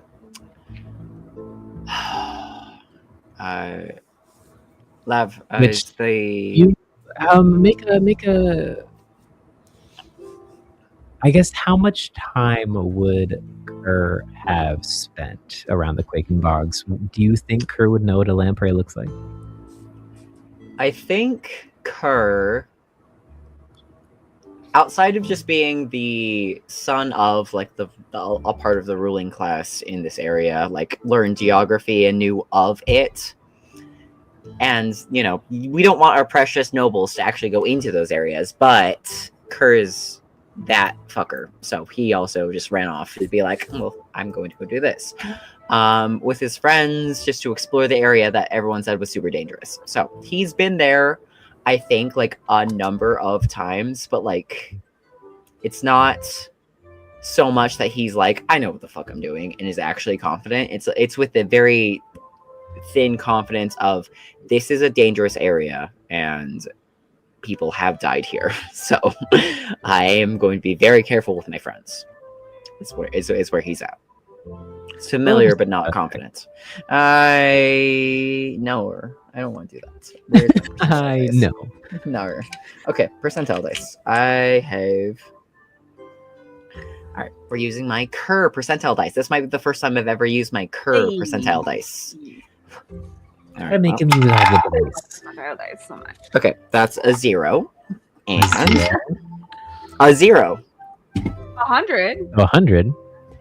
You absolutely have seen these before. As one of the times you were here, one of your bandmates, I'll let you decide who, thought they were going to be all big and tough and sprint across the entirety of the quaking bogs nonstop. Because if you run fast enough, you just go over the water, right? Absolutely, this was Pither. 120% it was Pither and Kerr doing this by themselves when they first started dating. Anyways. On that day, it was bright and sunny. The bugs were up and flying around, but not enough to make it unpleasant, just enough to remind you that you are, in fact, in a bog. And Pither flashes you that shit-eating grin and sprints. And he succeeds, but not without having a giant lamprey, this snake-like figure with circular rows of teeth that just descend back into its gob, monstrous maw, leaping out of the bog, out of one hole into another one, chasing Pither across the entirety of the quaking bogs. And they are kind of grotesque. These small, beady little black eyes, rows of teeth, kind of projecting mandibles that arc out, and peach flesh tone skin across the entirety of their body. They are not nice. I'm really glad that I've 12 watched... acorns long by 3 acorns wide. That's terrifying. I'm really glad that I've watched Tremors, so I have a perfect image in my brain of what the fear they inspire. It's great. It is very much like the Dune worm, except way smaller. So or any Kerr sort of like sandworm situation that you would know from modern media. Kerr makes sure to emphasize that these things live here, and this is their home with our friends right now. It's winter, which might do well. It's cold. It might do well for our ability to get through this without attracting too much attention. We just need to be very, very careful. Did Kerr tell us the whole story? Wait,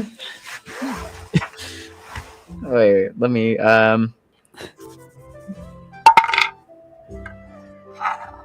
10, yes. So what you're saying is, if we run fast enough... No. Immediately no.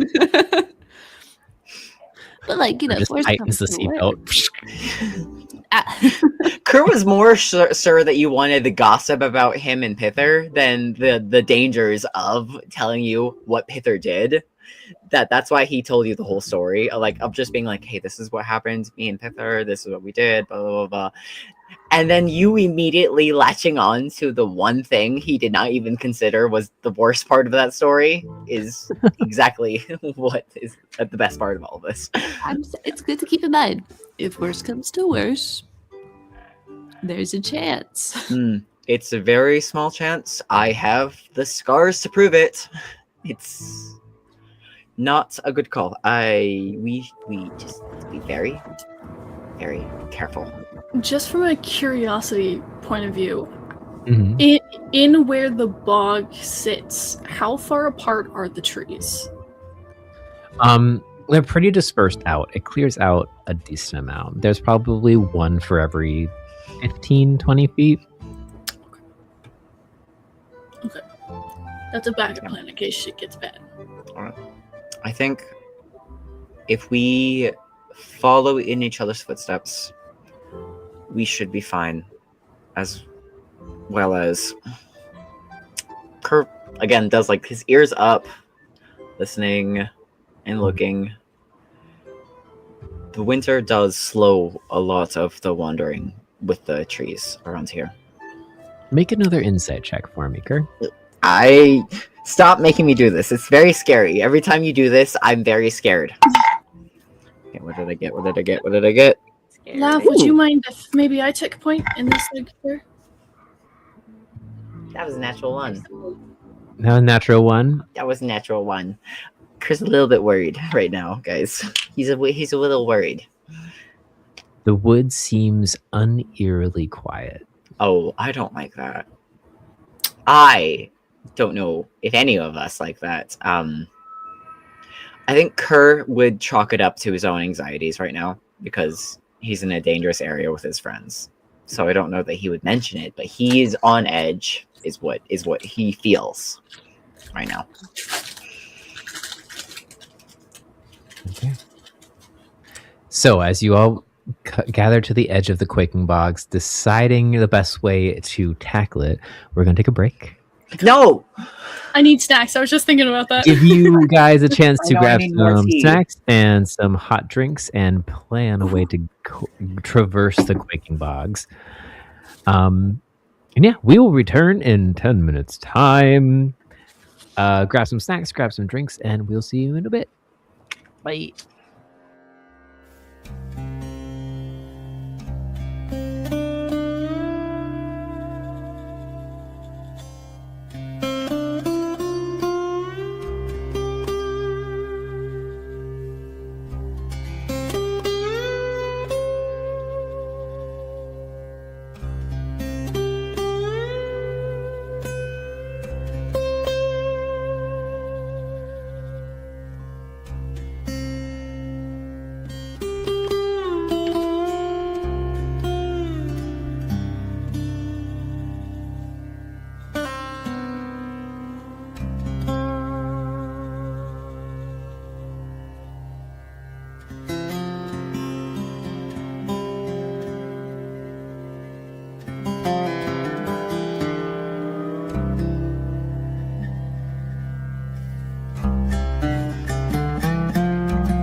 And welcome back. Alright, we dive back into Of Brass and Briar as our crew is about to venture into the quaking bogs and hopefully not get eaten by, some what? What, Scree? The fuck you mean? Buy some dangerous things. I love that it's also the. Please.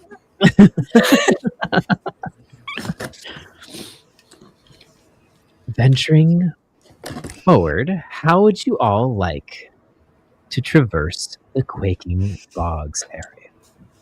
Duke absolutely is going to be doing kind of the beaver tail action, like sweeping snow away from the path in front of them, taking advice from where the needle on the acorn is pointing, and is like testing the ground to make sure they're on sure footing.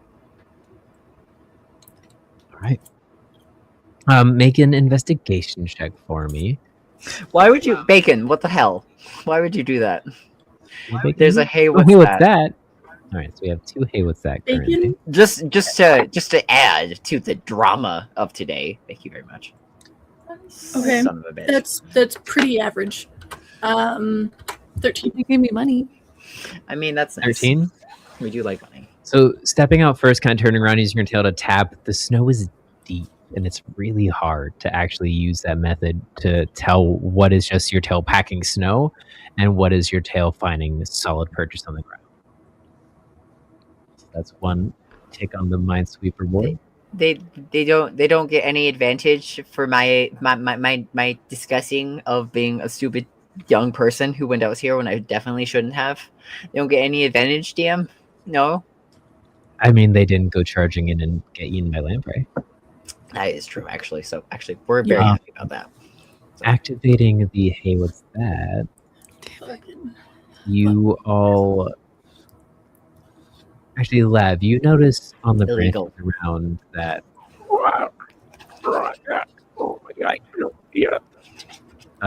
crows have started to gather and kind of perch along the trees in the clearing.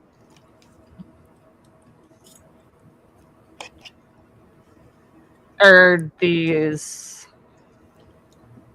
sentient crows? Make an insight check. Can I talk to them? What do you mean? What's happening? What do you mean? I'm very scared. 21. 20 insight check. Oh, wait. No, I mathed wrong. That's 19. An Astra. Sorry. I was looking at the wrong number. It's okay. Okay. We all math wrong. Total again? 19. Zatara, unmute the music. Is it scary music? Music. There we go. As long as it's not happy music. It should be scary right now. No, it's scarier now. You're entering into it. Spooky time, spooky time. So, you kind of sensing being watched over towards these crows, and there's something off about them. They just seem like normal sized crows.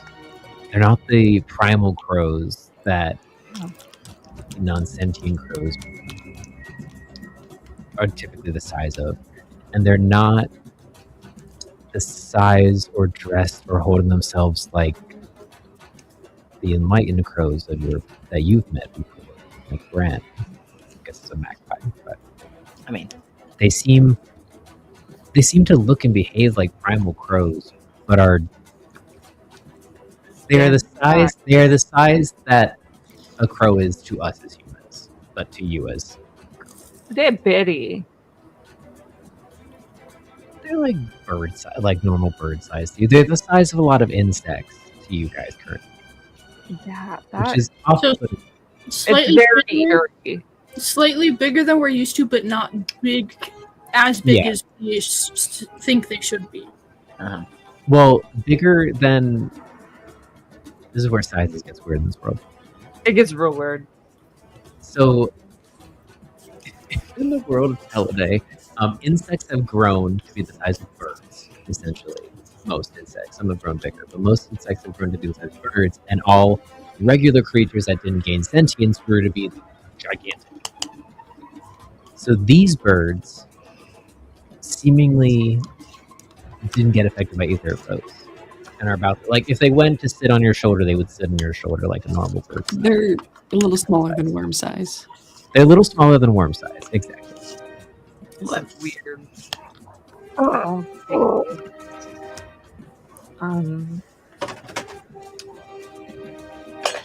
How is my animal handling? How many acorns? They are about an acorn foot, I guess 2 acorn footspan or wingspan, and like an acorn tall. Right, we have a measuring system. I know, right? Okay. There's about 15 of them in the trees currently. Could Have they spotted us? They seem to just be kind of hanging out watching. Does Kerr have any past instances of, okay, I'm going to be very, like, theoretical right now. In the past, when Kerr and company have come here to be stupid, were we ever successful in, like, throwing breadcrumbs somewhere to distract them, like keeping them away from us? Were we successful in something like that? I will roll for it if you want me to. Oh, you don't have to. You've never seen crows like this before. Oh, shit. That's Slightly different approach. Not for having experienced this before, but rather, does this feel, and or do I notice a stronger connection to Thomas as they start gathering? Ooh. Yes. Nature check. Boy. A nature check, you say? A nature check. Check for nature. I haven't rolled this dice yet, so we're gonna. So much nature. That's cocked. It's a weird looking crow. Yeah, weird looking crow. Fucking weird looking crow. I know, baby. What was your nature? I mean, religion. Sorry. That's it. Wait, religion? Religion. Oh, fuck. Oh, that because the you're looking for bonus? Thomas, is what it is. It is the same bonus, so that's an 18. 18? The sloping. Kind of following Lavender's eyesight.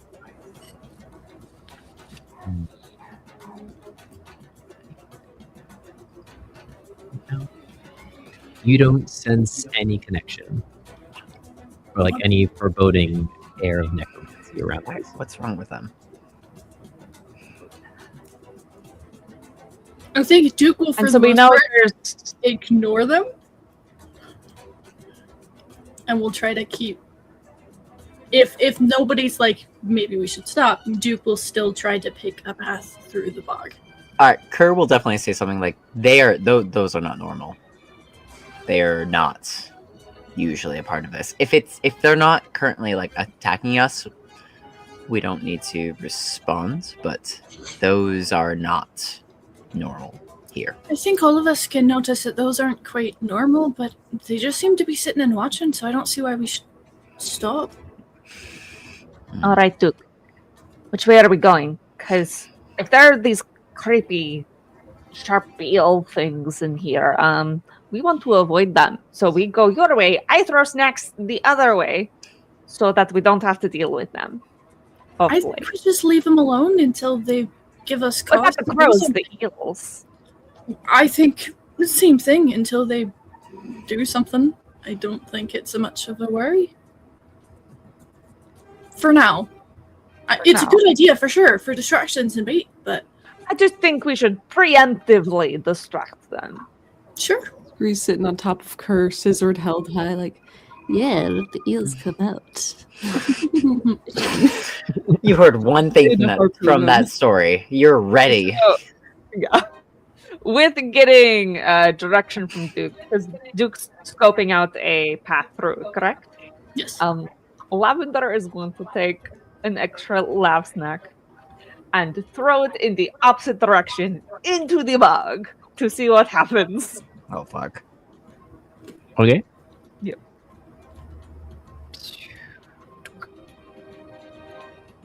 It sits in the snow. Everything's covered by snow right now. Mm-hmm. Duke will just carefully, combination of tail, which does compact the snow, but will also like, still keeping most of his weight on sure footing, will just like do those soft presses into that compacted snow to see if it's actually solid ground or just compacted snow, and will slowly traverse that way. All right. Make a survival check. I could give advantage for the survival check. Again, I know my character's not confident in this. I'm just very scared. What's your survival check? Plus 3 is a 22. 22. All right.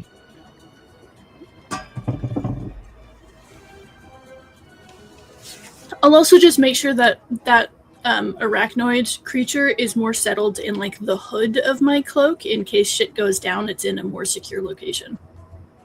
All right. The arachnoid tucking in, you lead your party through, kind of trying to carve through the snow, as well as every time you feel your foot give a bit more than it should, stop and readjust, and you get about 20 acorns in when you hear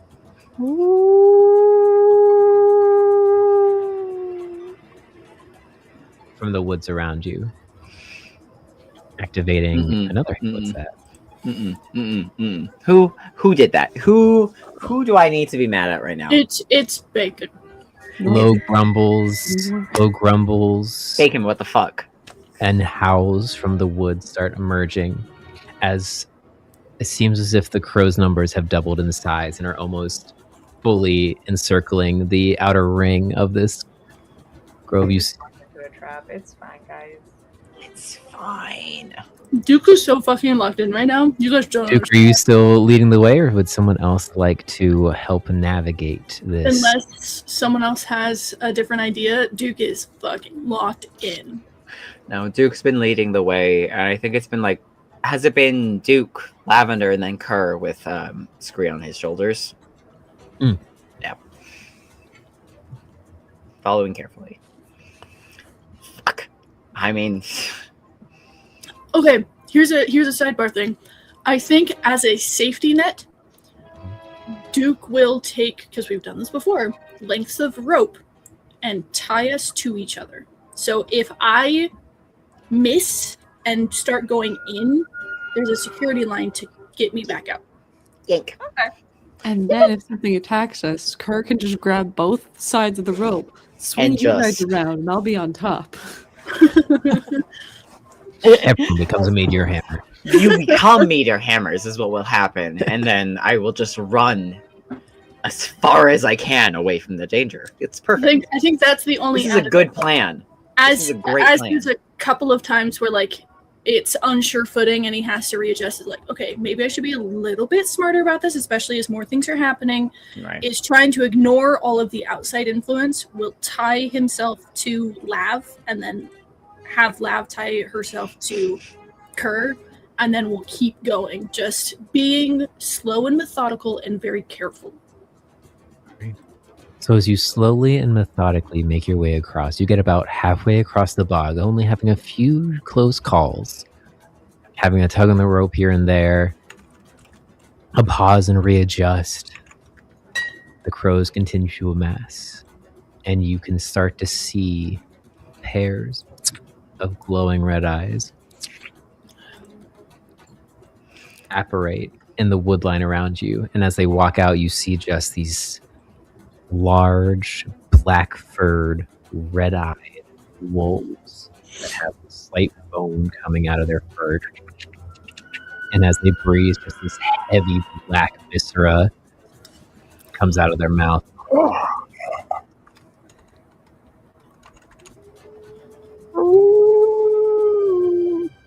No, illegal. Seemingly encroaching into the perimeter of this bog. It seems as if they're kind of hesitating for a moment as you're now in the center of the bog. From the direction you came from, there's about 5 of these large black wolves, and then the circle of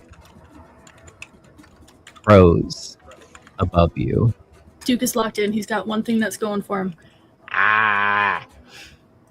He's gonna leave all of the outside effects to everyone else. He has one singular focus. On your back. Focusing in, what are the rest of you doing as these new antagonists appear? All right. I'm ready to javelin the Scizord. The second I get the go word. Maybe attach some rope to it so you can. Don't worry about it. Okay. Kerr, take. Down into the snow. I want to get back into a hidden position. Good, so I can get my sneak attack. Good. Kerr gets the chain that he's got like wrapped around like a part of his chest, but like mostly his waist and his hips. Takes it, attaches it to the collar awl, and like gets ready to start having fun. Oh.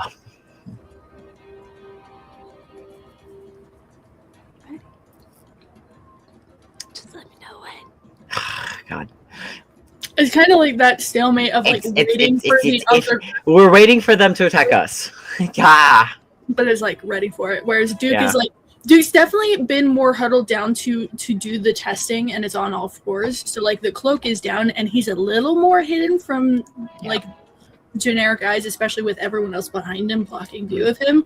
So he's just down, still doing that because he's leaving a little bit of a trail behind him, and he's just focused on that. If he needs to stop and help, he will, but only if it seems necessary. Ladies, don't start fight because we sure can finish them. Amazing that reference. Yeah. 10 out of 10. And you continue onwards. Roll another survival check for me, Duke. The DC is a little bit higher now with the added stress, as well as the further you get into the center of the bog, the thicker the snow gets. What'd you roll? What'd you roll? That's a natural 20 for a 23. Thank God. No, Okay, 20 for good. 20. That is on my That's proper Duke dice. I thought it was I gonna was be so- one, and I got excited. I saw your pose and I was I like, win. it's one or the other. It has to be, it better be good, but I was like, I was ready for it to be bad. God damn it. All right.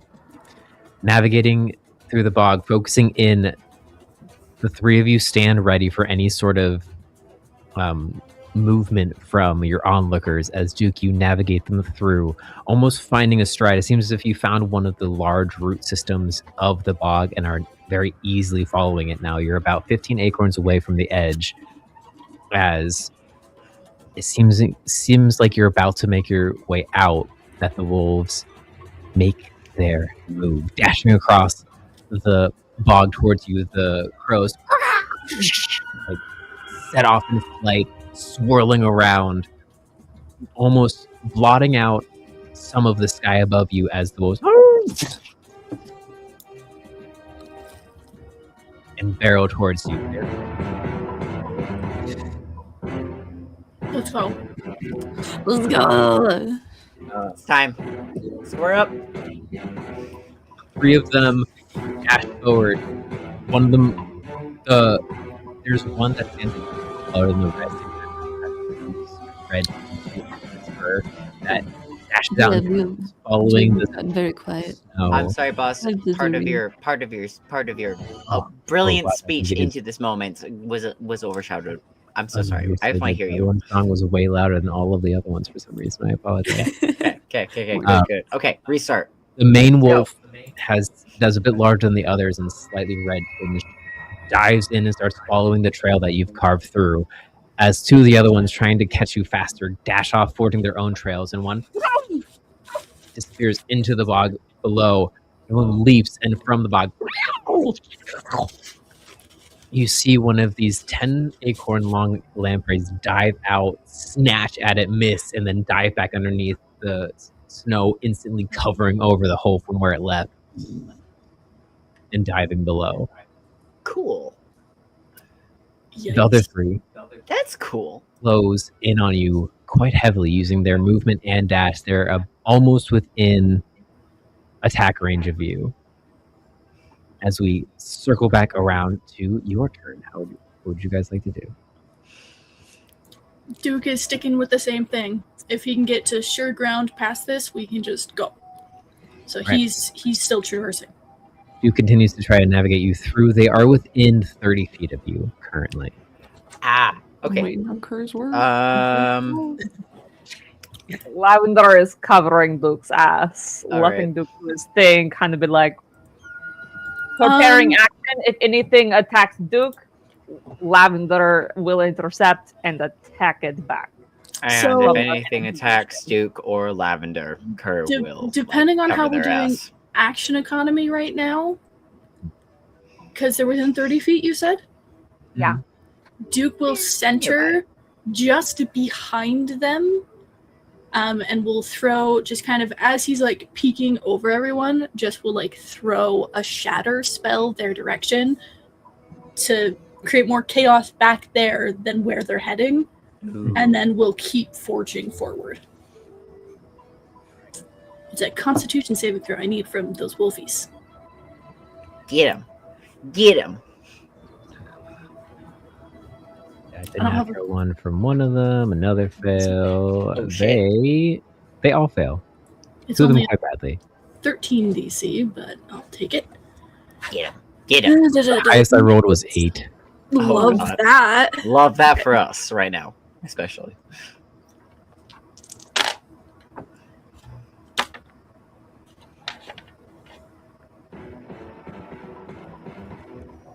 So they all take 7 points of... Is it force damage? Anyway, 7 points. Get him. Oh. The two that kind of ran off by themselves back down for a second while the other three continue on, kind of eating the damage and pursuing their goal. What would the rest of you like to do? Okay. Seeing that Lav is covering Duke at this moment, and that this series of events has occurred, and also feeling the bloodlust in Scree, and also I haven't slept, and the last thing I did was kill a giant boar. So I'm going to take the collar awl and make sure it's attached to the chain that I have, and throw it like a javelin. But I know that since I'm throwing it with the collar awl, with the chain attached, it's not going to be a piercing movement. It's going to just be a bludgeoning. Yep. And just try and hit something. That's what I'm going to do. All right, roll to attack. All right.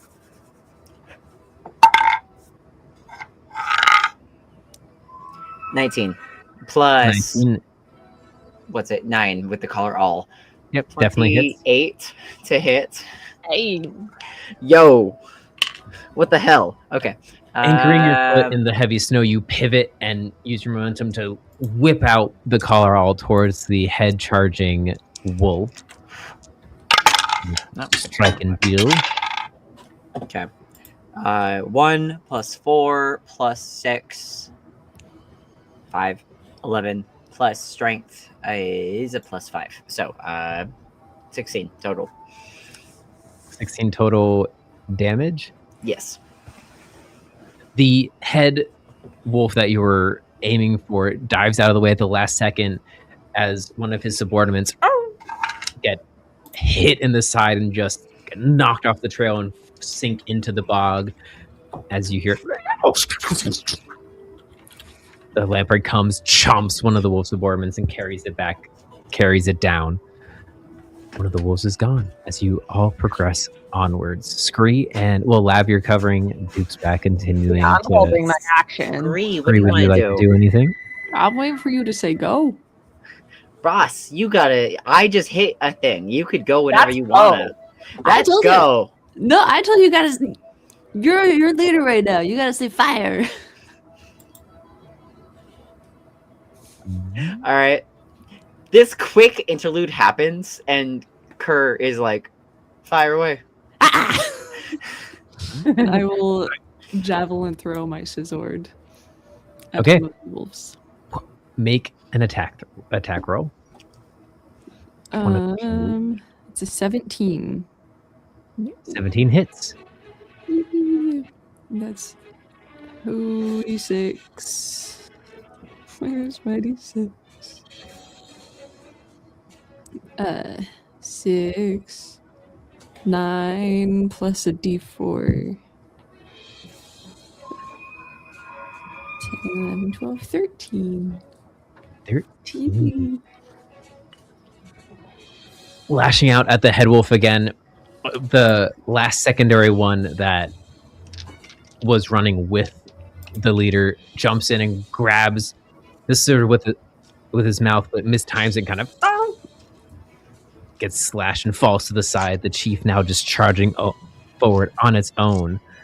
The other two that tried to take a shortcut now fully being distracted by the bog and trying to navigate that. Just the leader of the wolves is behind you as you all barrel forward.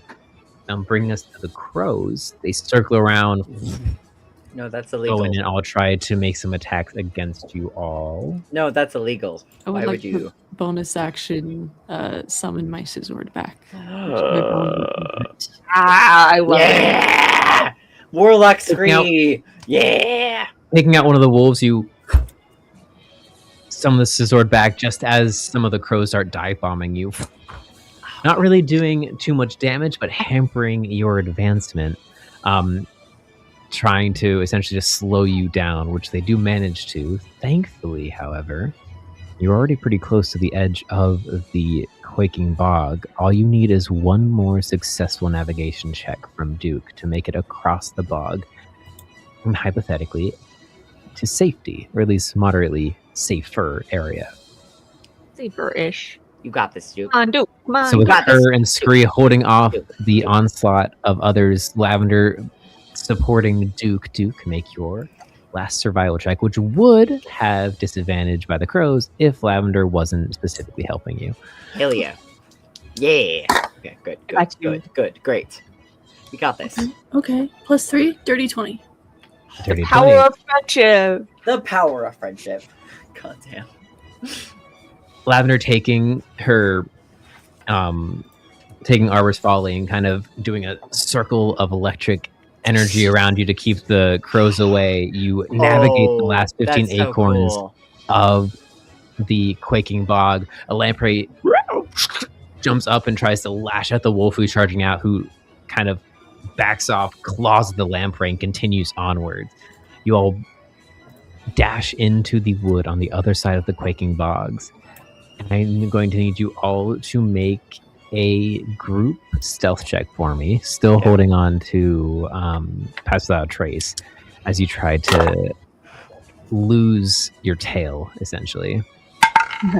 Tail. What did I roll? 31. 31. I had an 18 plus what's my stealth? You get plus 10, right? Mhm. Oh, and we have a plus 10. Plus 10 plus your normal plus as well. Fuck. Okay, so 32. I get to pretend to be as stealthy as Lav and Duke are 90% of the time. This is really fun. You got 25. It's so good. And Duke? 50. That's a No. natural 1, but No. it comes out to an 18. Son of a bitch. Okay. But that's a natural 1 on the Okay. I'm gonna take the reins a little bit right now. Mm-hmm. From the times that Kerr has been a stupid kid playing in these bogs when he fucking should not have ever even looked at these places because this is a deadly area. When Duke stumbles and is for a moment caught in a part of this bog, Kerr just grabs him and like pulls him along with everyone else that he's carrying and just follows Lavender into the safety of the woods. All right. Just a quick grab. As you all dash into the tree line and try to lose the tail of these crows and direwolf, Duke, you, for the first time since entering the woods, stumble and tuck and roll. And Kerr, as you see this, you grab Duke, tighten your grip on Scree in your back. As Lav, you notice a small little burrow of sorts. Mhm. Pushing everyone in, you dive in and all curl, hunker down in this small little snow hollow, kind of like a tree has fallen over, and the way the snow has fallen and compacted, there's just this tiny little snow cave that you all tuck in and wait. You can hear the of the footfalls of the wolf pass by, the of the crows as they pass. The rest seems quiet, insulated by the snow around you. You wait for a few moments to let anything pass.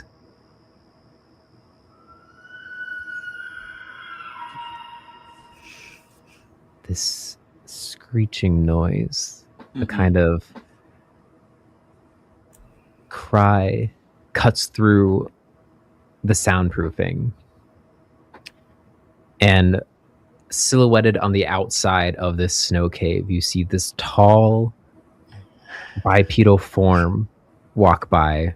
Two horns sit on top of his head, branching out like a bramble of like two clawing branches. Turns in kind of a long head, looks to one side, and from the shadow you can see it feels massive.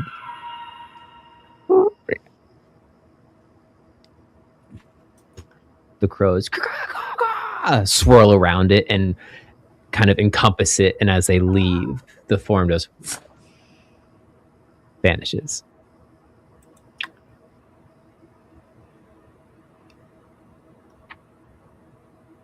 I don't like any of that.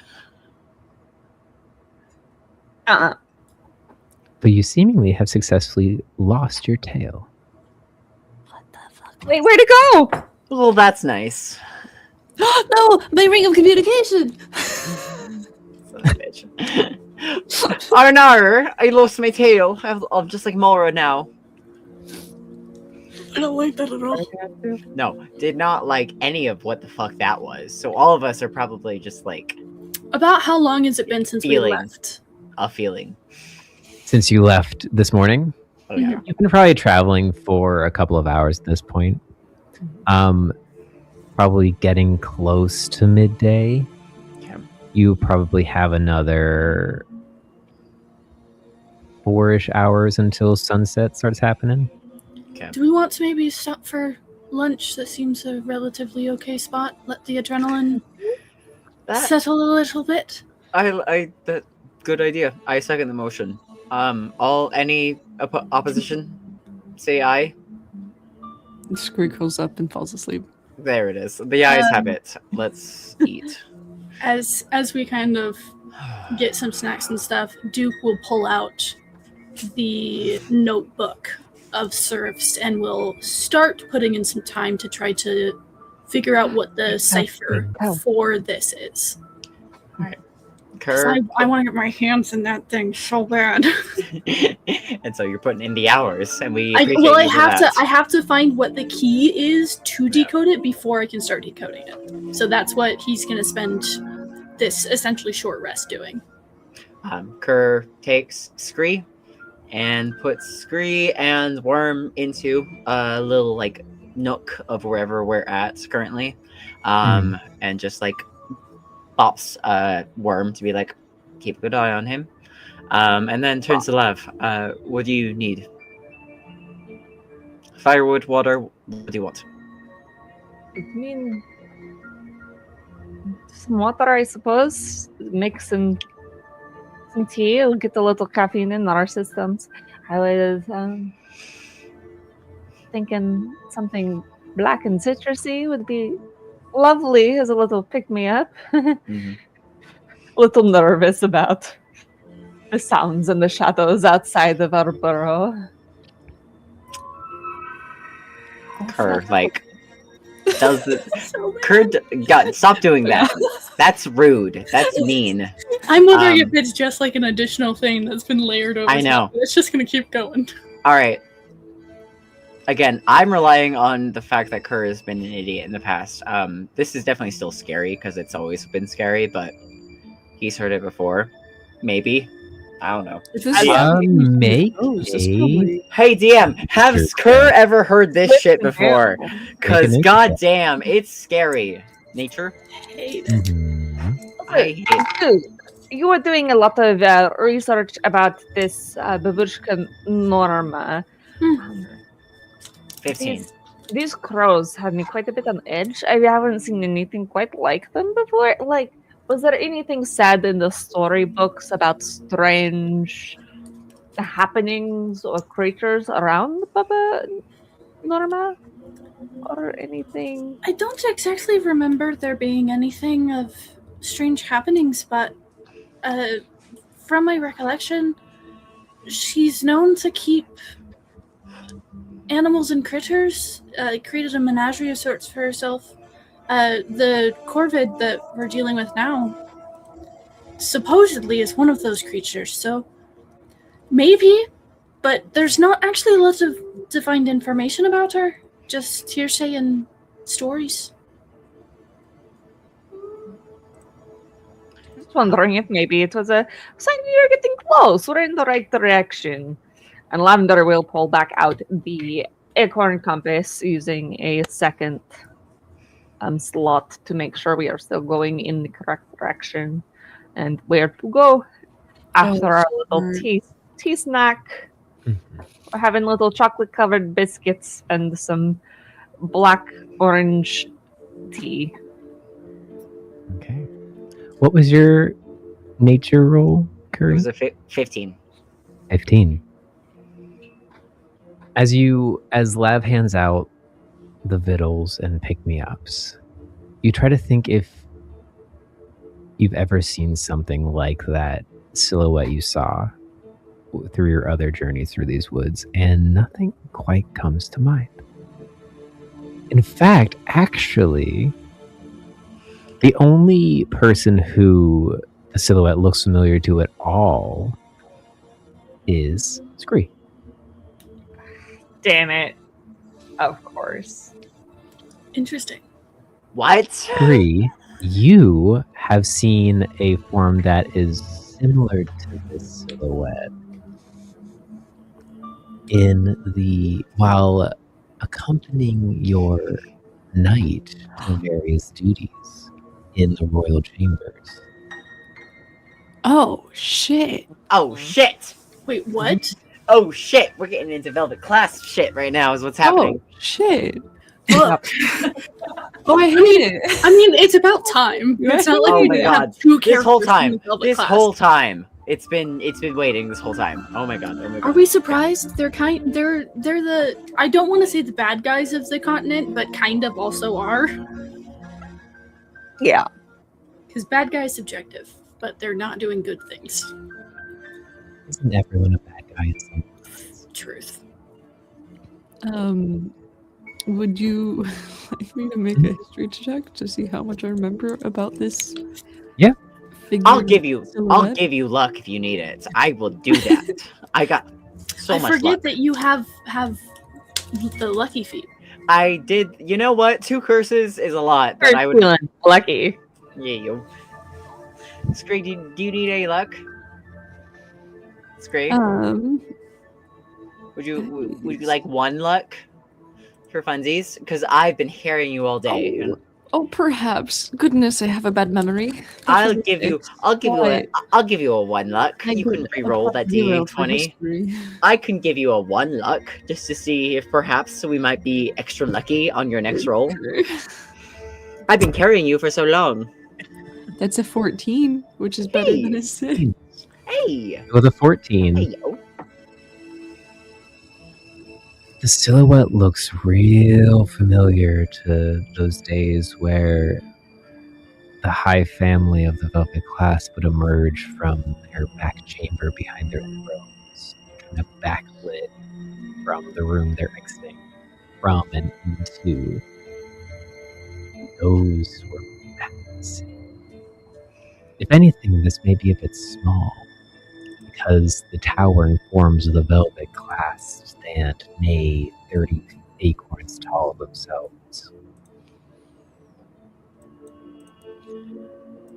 Scree having curled up to pretend to sleep, but actually figure out where they recognize this figure from. That's the trick. They're always. Yeah. It was a trick at all times. Right. Hey, do you guys want firewood or anything real quick? I can go look for some. Are you alright going out by yourself? Yeah, I got worm. Okay. Alright, I'll go get some firewood. I'll be back.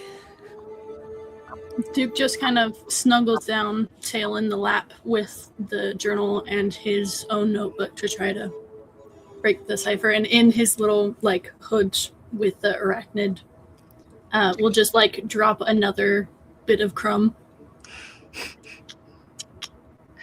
Okay. Make a intelligence check for me, Duke. Oh, me? Okay. Yes. As your arachnid just kind of. Just an intelligence check. You are mother now. I get no bonus to this, so it's whatever the die rolls. Listen, I got 2 lucks left. Do you want it? Because I am so. Do you want to give it? Points. I want to give it to you because I want you to have a lot of fun with this book right now. So, do you want it? I'll give it to you. I'm asking you if you're giving it. I think, honestly, like, Kerr really is, like...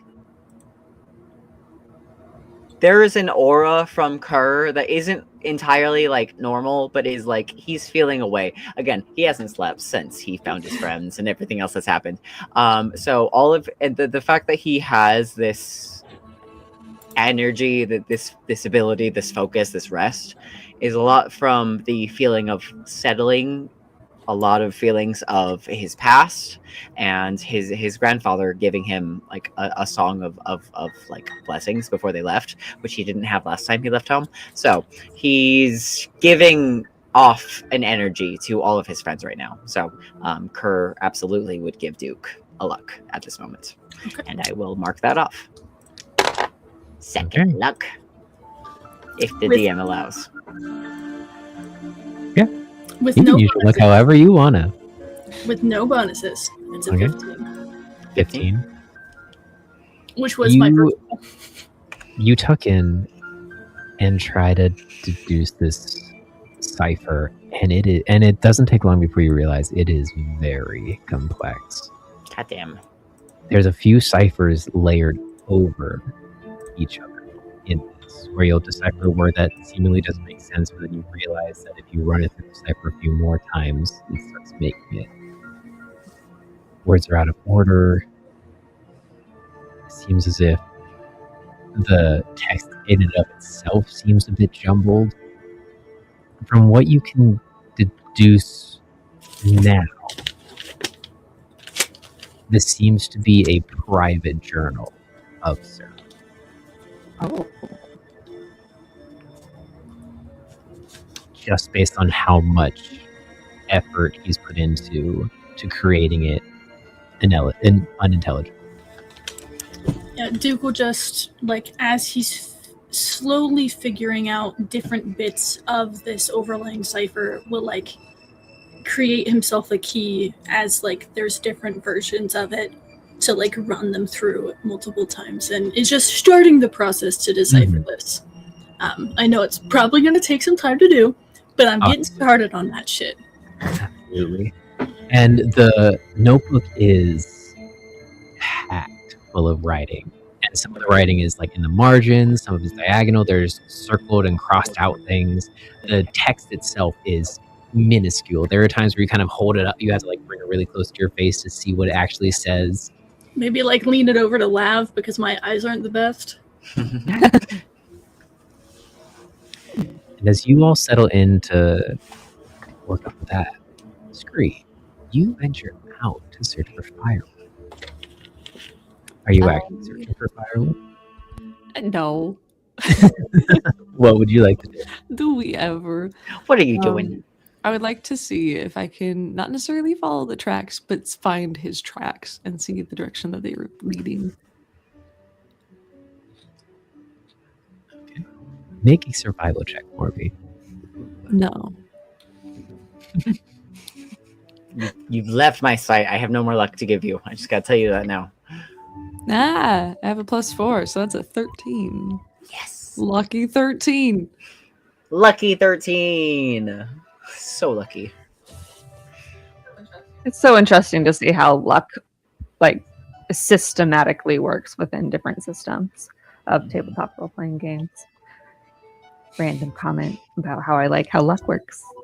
I just love the Throughout mechanics of D&D. No, yes, no, it's so fun. It's so fun. Oh my god. I'm scared. Scared? Why would you be scared? Because I'm always scared. Anytime one of us goes off by themselves. If it's not going that far, probably. Unless I probably, definitely. But you're with Worm, so everything's gonna be fine. I have Worm and Ring of You got Communication. one. And everyone remembers to use the Ring of Communication now, right? So, literally, what's the worst thing that could happen? Speaking of which, Lavender will test her ring of communication, being like, over this thing working.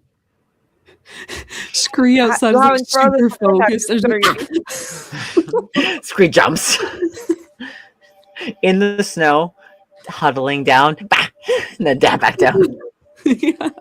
And just for a reminder, we have like 150-foot range on these rings. 200? I thought it was 200. It wasn't quite 200. I know Okay. it was just under. 150. 300. 350, 350, going once, going twice. 400, 5,000. 150 Oh, feet. we are connected through time and 150 acorns. Oh wait, How hold on. close? I wrote notes on it. Communicate 250 feet from each other. Oh, hell yes. Thank you, dude. So, There it is.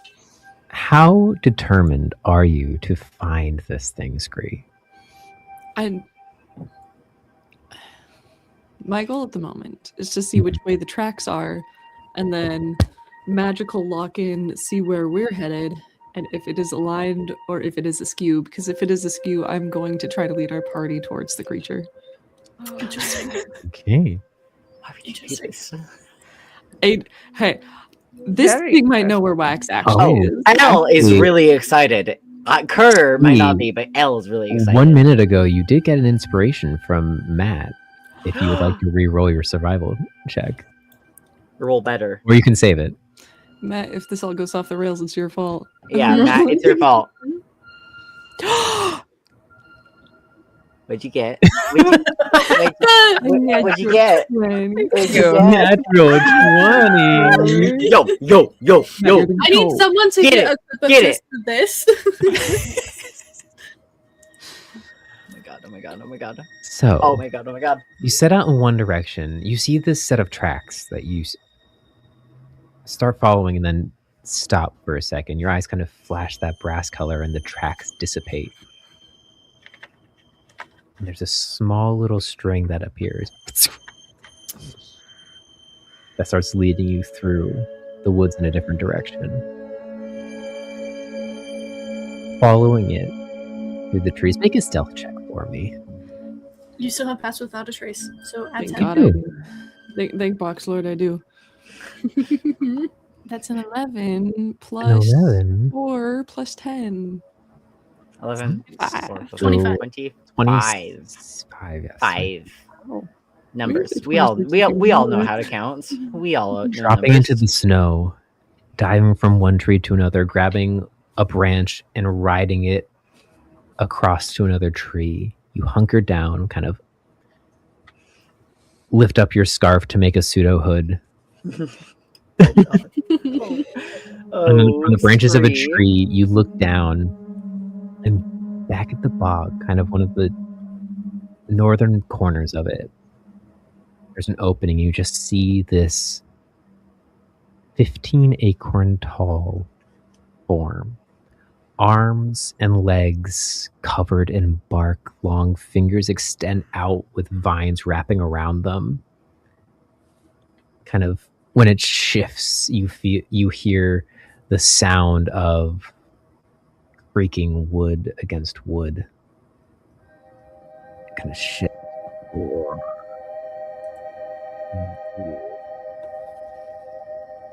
And on its head, 2 antlers arch out, connected to what looks to be a skull of an elk folk. Long, broad snout, and you can see that these vines have grown in and out of the skull, kind of coming out of its eye sockets, wrapping around, solidifying this elkin skull to this kind of wood crafted body. As it reaches out into the pool, it kind of grabs the lamprey and takes a giant bite out of it.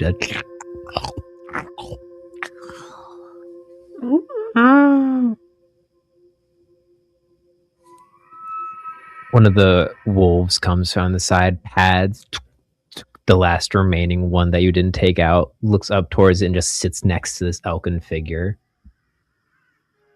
The crows come and land on its horns before it shakes them off, and they flutter and scatter, just readopting a position in the surrounding trees. And you approach it seemingly unnoticed. Wait, so is it heading back the direction that we came?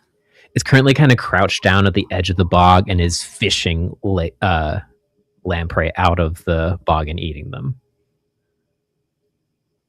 Okay. I am going to retreat back to my party. Okay. Make another stealth check for me. Okay.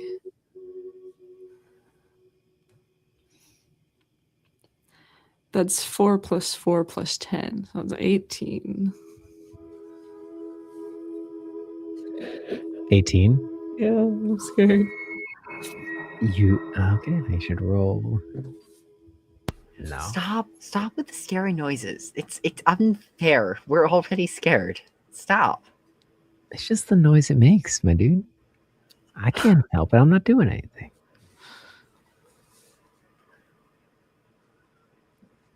So, retracing your steps, you make it back to the hidey hole, apparently unnoticed. And you return to your friends. I've got some news, guys.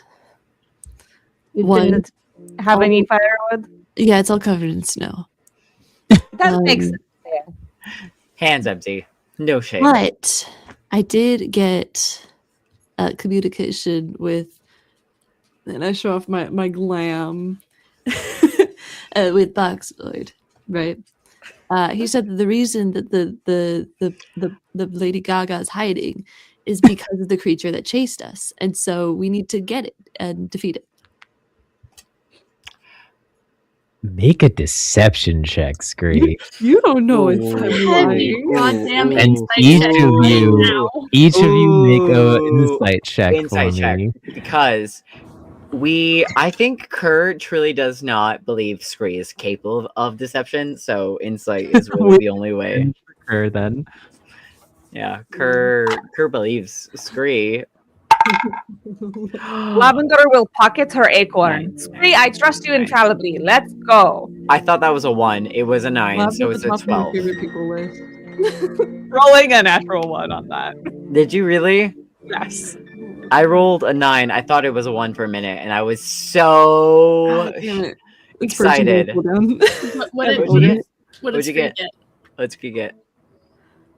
I got an 18 plus. Oh, you beat me. So That's Kerr ridiculous. truly. 320. Okay, Dirty hold on. 20. I haven't rolled yet. Okay. I'm so excited. So Kerr, two people- Kerr and two Lav people- completely believe Mhm. Scree. That's where we're at right now. And Duke, what'd you get? You said yours was a dirty 20? Yeah. Oh, oops, One. sorry, Duke. It's a 21. You son of a bitch. Wait. Did you give me disadvantage? Is Ruby, what'd you do? that what that is? Using the powers of chat for Yeah. evil to influence our I'll own roll again. game. I'll roll again. Let's do it. Let's do it. Let's go. Let's go. Let's go. That was a natural 20, so it's still the 21. Wow. Okay. Damn, son. That's 2 out It of was a 3. disadvantage. Wait, First Ruby, two, what did you redeem? Hey, That look at that. So it's hey, a look at that. disadvantage for Duke. Cool. I tried to give myself advantage already. It's on cooldown. No, it's fine. God damn it, it's fine. I am so sad that I am 500 channel points away from 20k. Oh wait. Guys, I have so many channel points. I just keep I- getting them. I don't, because I have the streams open using wait. like an Wait, Amos account, not my personal one. So I have Give me the under words. 2k. What would you do with your divine intervention, GM? GM, if you possibly could just Say the words. Agree. if you wanted to have one of the parties suspicious of the other party while the rest of them trust them, how would you want to influence this situation? Well, I'm just saying. For funsies. Just for funsies. So close. 500, less than 500 points Oh, away. wait. The Briar's Bane thing? What was it? No. Briar's Bane. The divine intervention. Wait, I have that. You have it. I'll give it to you. Too. Divine intervention to Wait, my wait, GM. wait, My who's GM can do Divine whatever he intervention wants. is- Yeah. Oh my I'm gonna give goodness. my divine intervention to my GM right now. You, I'm you, have, I'm you, doing- I've have done to, it. you have to redeem it in chat. It's done. It's It's been there. redeemed. It's there. Okay. I've done it. I was gonna give my divine inspiration to Scree. Just 3. Yeah. Was that? It's a wait, what did natural it do? 20. Don't mind if I do. Hold on, let me give the performance. This is the best anniversary ever. Ever. Reset. Guys, so I've got bad news. No firewood, right? It's just covered in snow. But when I was out there, I felt Boxwood's energy. This all lit up. Like you guys, like the threads individually lit up. It was crazy.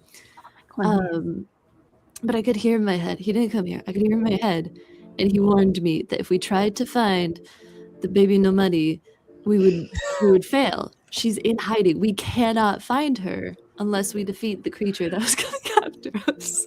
If we get Baby No Money on this stream, because he would never. He would never. But Yes. Baby No Money does whatever the hell he wants. He I know absolutely would.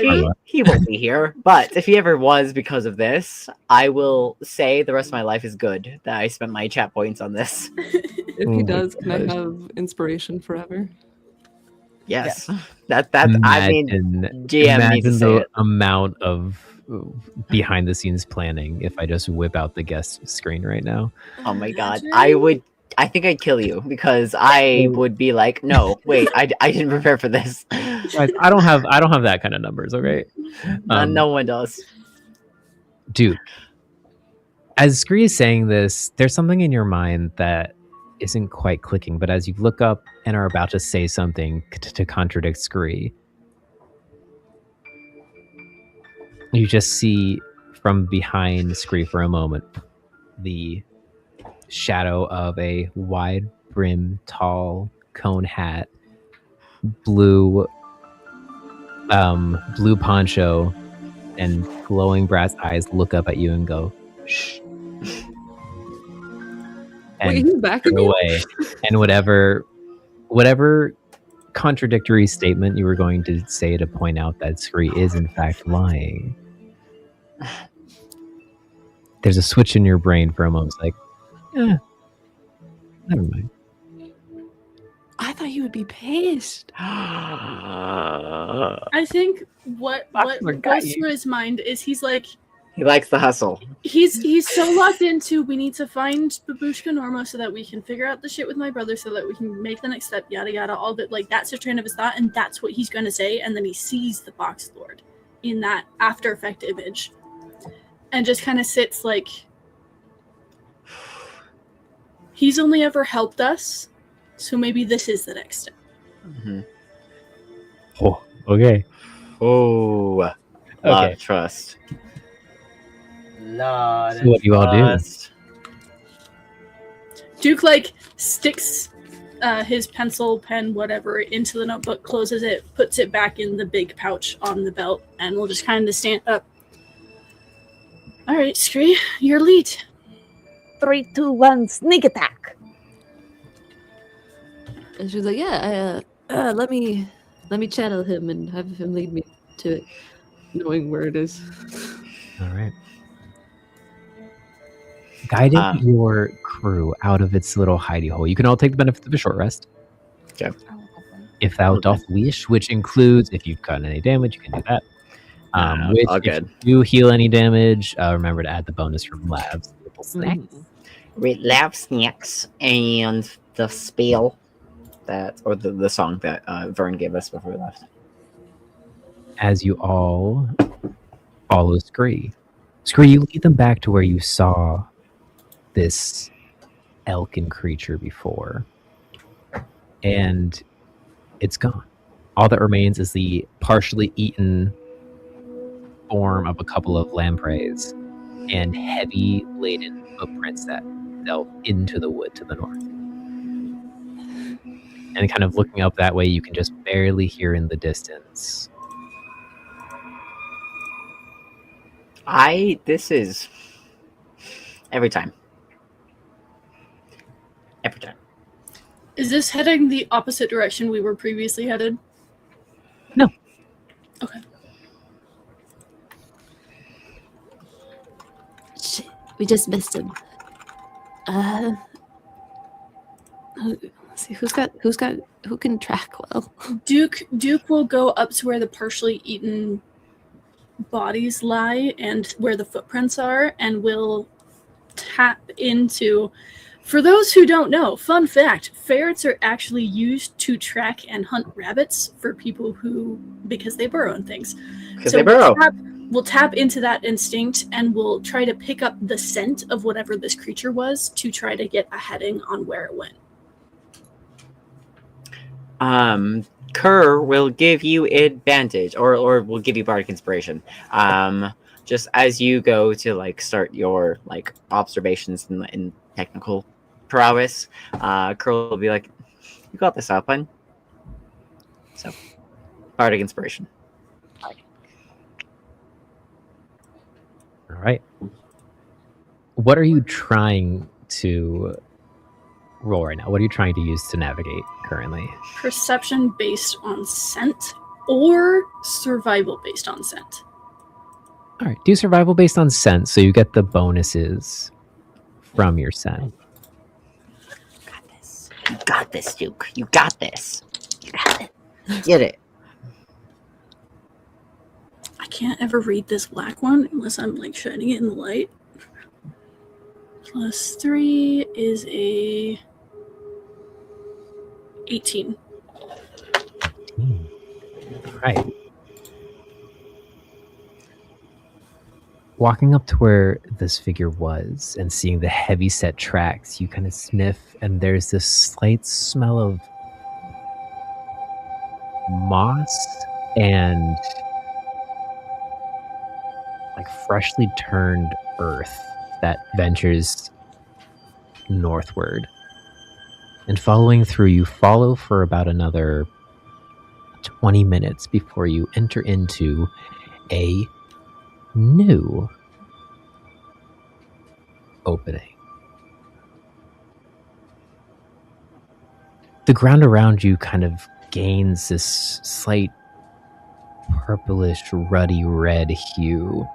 And you can see that that bog that you passed over before, the Quaking Bog, has kind of opened up into a more standardized bog with concentric rings of water going into a center. Every kind of sparsed out in this region, there are tall, they almost look like buildings. Bundles of sticks form a ring underneath what looks to be these little shiplap, kind of giant acorn-like houses that have been turned on top of their heads, kind of residing in various points around.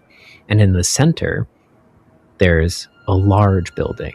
Like the small kind of Pineco buildings before, this one has a large base made of logs that are crisscrossed as almost a pseudo nest, and then on top of that is a gigantic upside down pine cone kind of shape that has wood beams sticking out like shingles, moss clinging to the tops, and from inside you can see glowing through a archway door with stained glass in the front, a dim light. What you can also see is the creature you've been stalking hunched over one of these concentric rings of water, kind of dipping in and trying to grab things and shaking his head in discouragement. Walks over to another pool, tries to reach and grab things in that pool, and just one of the one remaining wolf left, padding along behind it. Duke will turn quietly to Lav and will point to the window where there's a figure. Do you think maybe you could get close enough to try to see who's in there while we keep our eyes on this one? To think that I couldn't. And Duke will like slowly skirt to Duke will slowly skirt to track the beast we're following, while to maybe try to cause a distraction to give Lav an opportunity to get to the window. Okay. So you tug off that way, make a stealth check, and you also make a stealth check, Lav.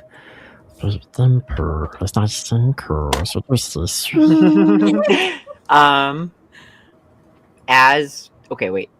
I don't know if you want to. Okay, you just rolled. I know you did, but I've got one more luck left, and I've given luck to literally everyone else. So Kerr also does want to give a luck to Lavender. Okay.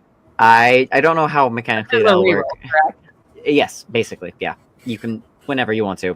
It's yeah. As Duke whispers this to you, and you go off to do this. Kerr just like a quick arm on your shoulders, just like, be careful. And then just like lets you go. Anyway, giving you luck. Anyways, Thanks. I'm lucky. I know you don't need it. I just wanted to give it to you for sure. Not for a stealth. Never for a stealth roll. It's just but you have it to use should you need it. Pretty much. Okay, so I'm gonna mark that off. All of my luck, all my inspirations are gone. I just get to be a barbarian for the rest of the game. That is a 28 for my stealth roll. That's a 30 for mine. Damn, son. Right. Duke, you get into position, ready to cause a distraction if needed. As Lav, you sneak up. Walking along, there's small, rundown bridges, wood plank bridges that kind of cross the circles of water in the direction of the main building here. The ground itself has a little bit of give as you walk, and each step is just the slightest squelch of giving marshland ground underneath you. The trees in this area have kind of pulled back, being replaced with low shrubs and kind of tall grasses that you duck into every so often before scurrying to the next encampment, which as you reach the central plinth of land in these concentric rings of water, it seems as if there's a small garden here. Various herbs and root vegetables, and then to the left of the building seems to be more of a floral garden. Flowers of bright umber petals that kind of reach out and mimic the shape of a sun. Tall, lithe flowers that have 3 petals in total that twist and are black, that kind of shimmer with this star-like gleam. As you approach the house, what are you specifically looking for? Well, we're trying to look in the window to see the figure inside, but also noticing this very pretty garden. Would love to make a nature check to see if any of these herbs and flowers are specifically used in anything I would know. Okay, make a nature check for me.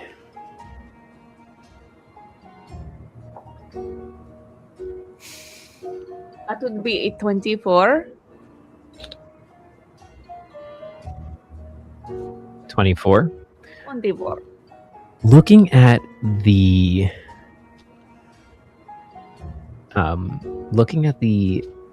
herbs and flowers around you.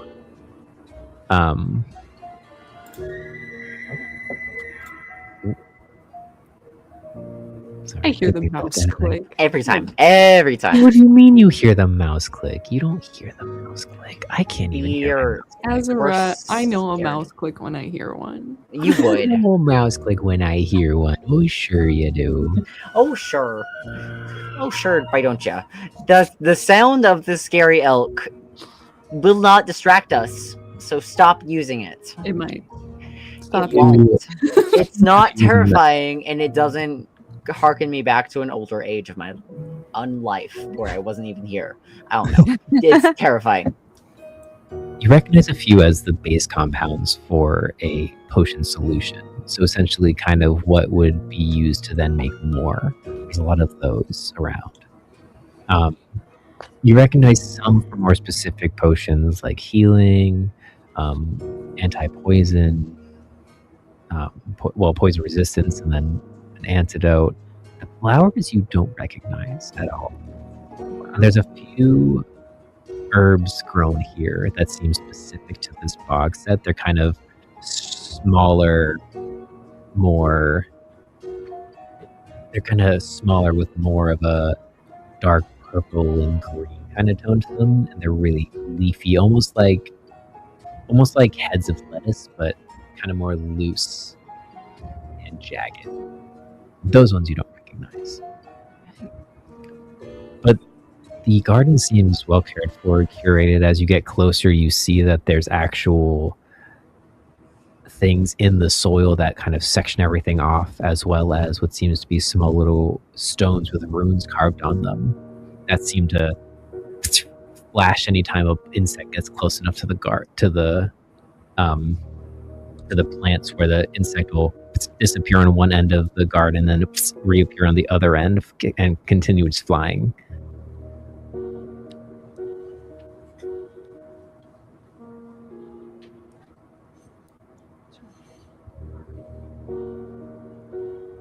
How did this turn into a horror stream? Welcome to the menagerie. We started this arc in Halloween. Yes, we did. Scree's gonna ring up communications You with the did. anxious, like, all right, what are you saying? Talk to us. Well, strange little garden, but nothing seems inherently nefarious. Perhaps we are in the right place. And we'll peek over the window. All right, make a perception check for me. Perception. One of the 3 things that you will have a million numbers in. Yeah, and Duke is just like slowly pawing across the other circle, following the beast, just like, we're all good so far, but if you need something, just let me know. Yeah. Lavender would also like to, while sneaking through the garden, would like to pick one of these black petaled flowers. To bucket, Ooh, actually. you would. Okay. You would. Of course you would. Make a sleight of hand check. Yes, I will. Was it 25? Chelsea, shut up. No, that's a 28. You know, Of course. I thought I was being silly to say 25. I thought it would be really funny if you said 25. 28. And now seems make a like it's showing Constitution off. saving throw for me. Oh, lovely. You have advantage. You have a luck point if you want to. If you need it. If you need I'm it. fucking using that luck point. That was horrid. Okay, do it. I'm really glad I gave it to you, bro. That is somehow worse. No, you weren't supposed to roll worse. You were supposed to roll better. I don't know if you know this, Ruby. You're supposed to roll better with the luck From point. a 2 to a 1. So it's a 2 You take is what the you 2. get. That's You got the 2 plus Plus Constitution. 3. So a 5. A 5 is It could have been a nat 1. So you pocket the flower kind of passively, which as you then reach the stairs and climb up to the door to look in, you're just about to grab and peer over when you feel your legs give. and you collapse. Am I passed out? Am I unconscious? Oh shit. Seemingly so. Oh shit. Do we feel or hear anything to Those of you watching Lav, Watching see her collapse at the door. for Lav? Oh shit. Duke is focused on the creature. Kerr immediately goes to Lav. Faster, stealthy. Trying to be stealthy. Kerr is in a bit of a haze, but trying to be stealthy. So, all right. So roll stealth. Fuck, I'm scared of all my dice. Ruby, which dice should I use, Ruby? Let me know which one I should use. Of like an Amos, Kerr, or my Geo dice. I think with this setting, we need to go with the of Lycan and Moss. Yeah, let's do it. Of like an Amos, let's do it. I think this is karma for making too many jokes about how I misspoke about who is the stealthiest. I'm so scared. I'm out of luck. It just is what it is when I roll this dice. I'm very scared. No, this you is the used problem all of your luck having. before. This is the problem of using the luck feats. Is because whenever you don't have it, it's very scary. Anyways, that wasn't bad. What did I get? I was an 18. 18 plus stealth is. What's my stealth? It's my stealth. 4. 18 plus 4, 22. So you dash over, causing a little bit of noise over the wooden bridges, but not enough to gain the attention of the elf figure. You dash over and pick up Lav, and she's just unconscious. Breathing lightly. Doesn't seem to be in pain of any sort, isn't sweating or pale, just full-on unconscious. May I follow suit?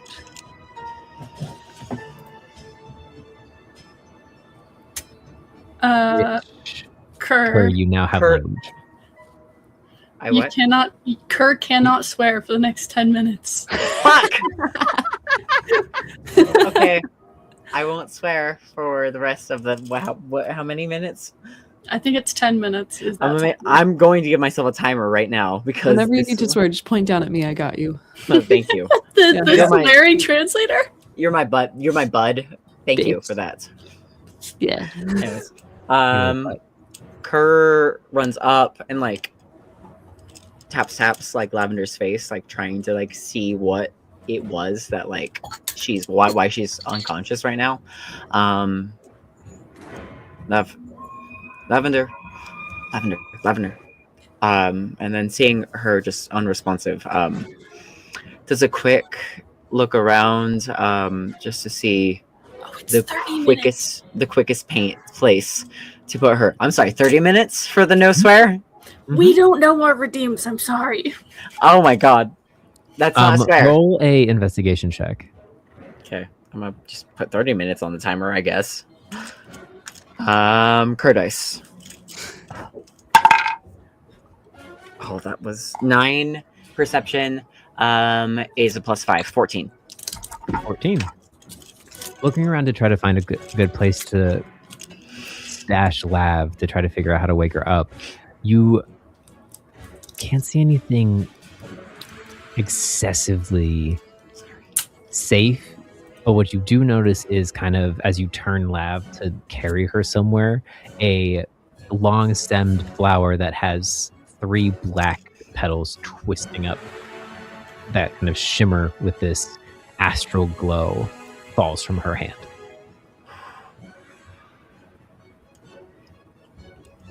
I'll leave that there, and just let that fall. Basically, I don't want to touch that.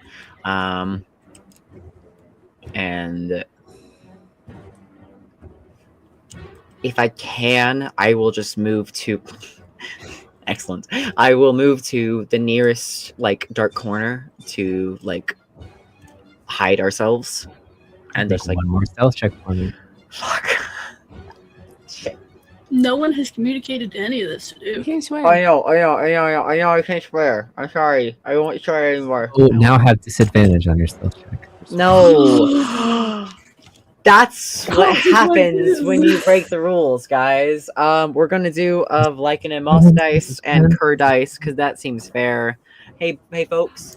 Profanity is not good, and it's important to know when you should and shouldn't Use it. It's very, Ooh, very an important. exclamation point to the rat.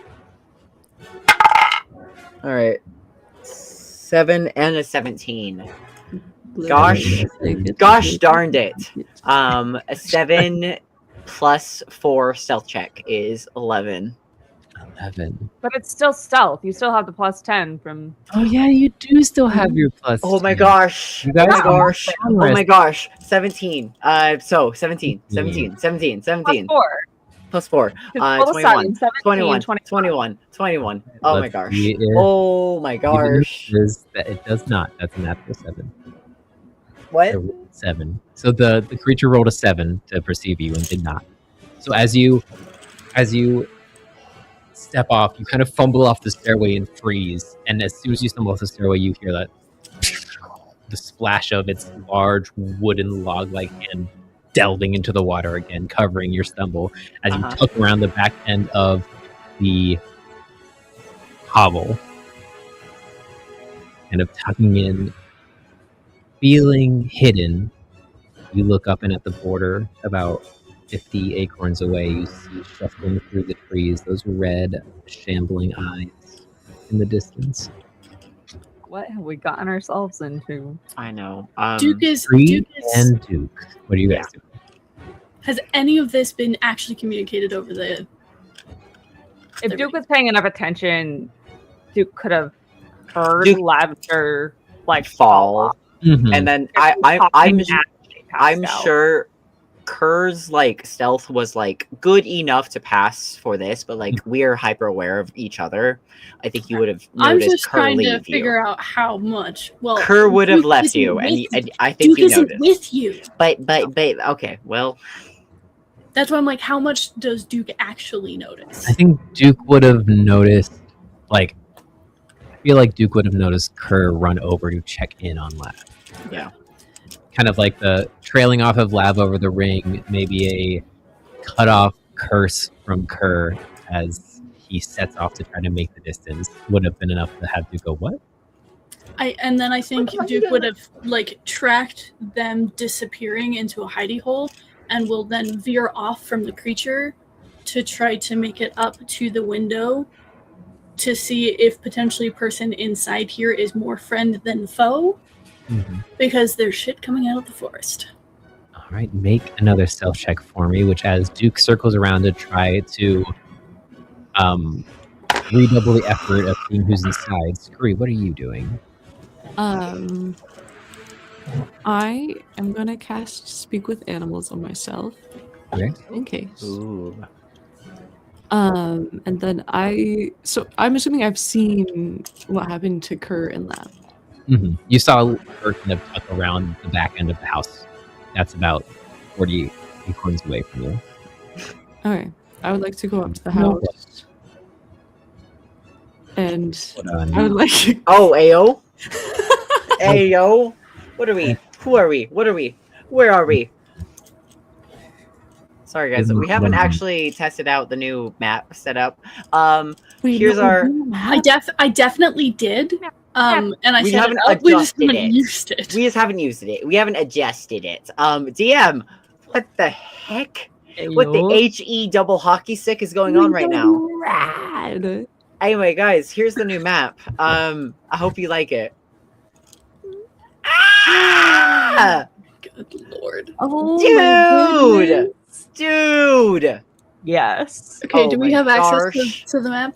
Oh my You gosh. should. If you go to D&D Beyond, the campaign, and then No. click Enter Virtual Tabletop. I'm terrified. I don't want to do this. Okay. It works. Okay. D&D Beyond. I'm in. Where do I go? Hell. Click on your name, scroll down to campaigns, and then you should be able to go to a Brass and Briar, view campaign. I'm very scared. Okay.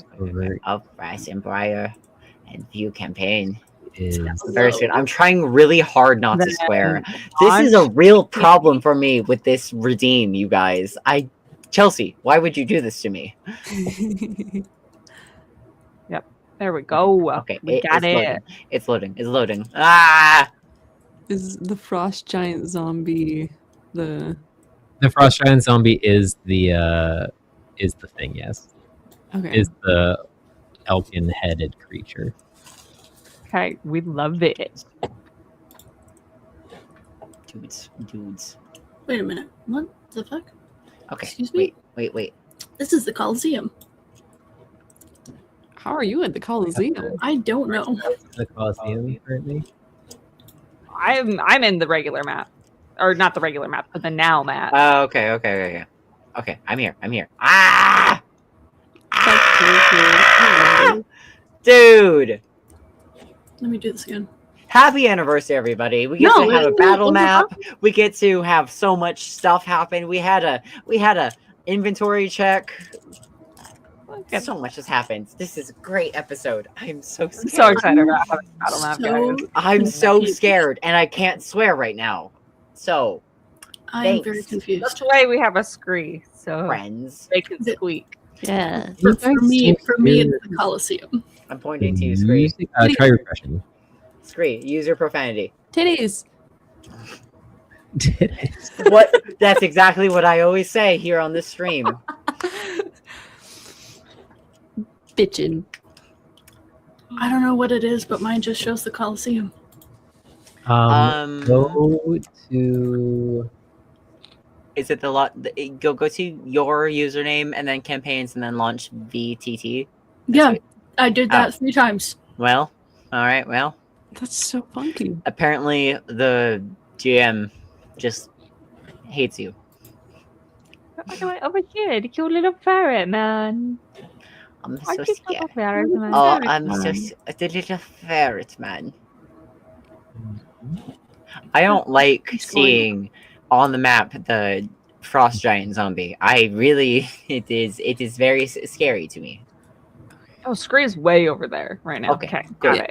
Good. Yes, Understood. I good. don't know why I can't. I don't know why that's happening for you, Duke. I don't know either. All right. Well, Duke, do you see where you are on the map? I think we could move you. Maybe let me try adding you back into the map. I think we can plan to move Duke if they themselves cannot move themselves. I will just full screen it here so I can see it a little bit better and have other people move me. Yeah. And then we can have scary music come back and be very scared.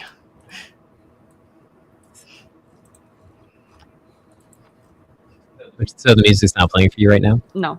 We can play it. We can play it through here though. Yeah, let me do that real quick. This is so cool. This is really cool. The background music's 10. Hey guys, again, new map because we love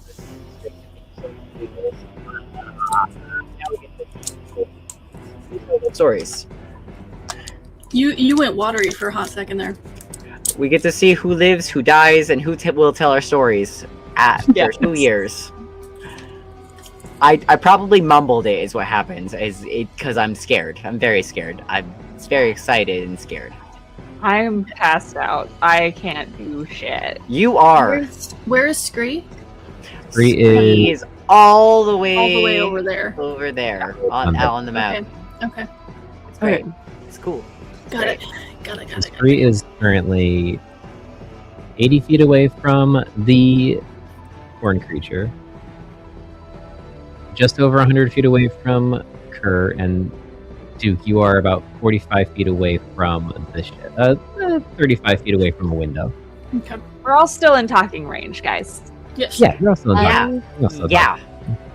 We just gotta communicate our plans, guys.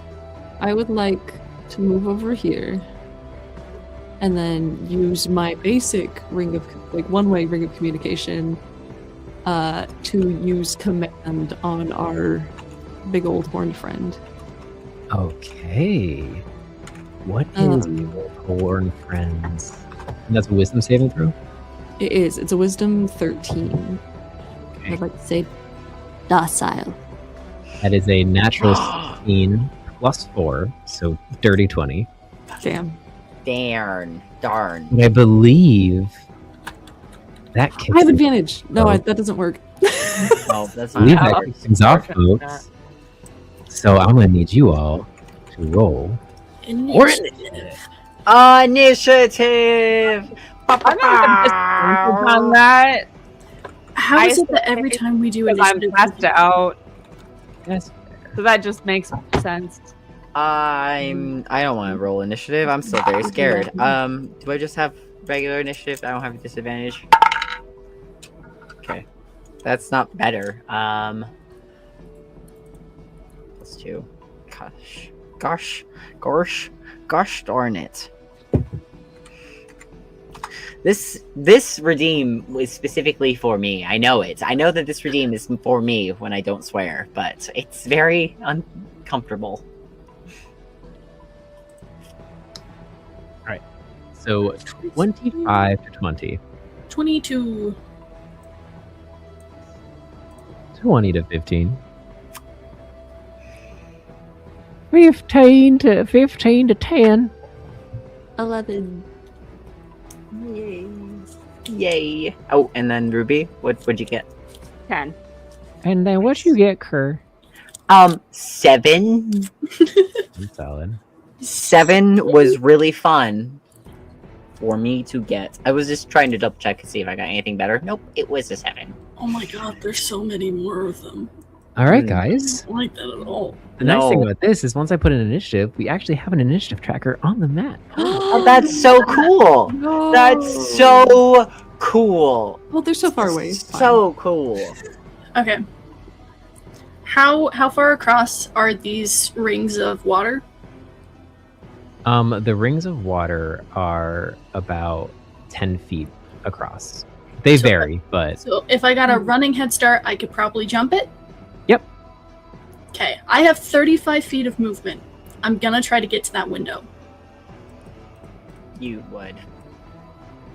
all right, make a just make an acrobatics check for me. Are you trying to be stealthy? Because Yes. technically what you all saw at the beginning of combat, you are still stealthed. Kerr and Lab are still stealth. The only person who's technically in combat right now is Scree with And his he's facing failed the opposite direction of me. command. Yes. Yes, he's trying to still stay out of people's attention.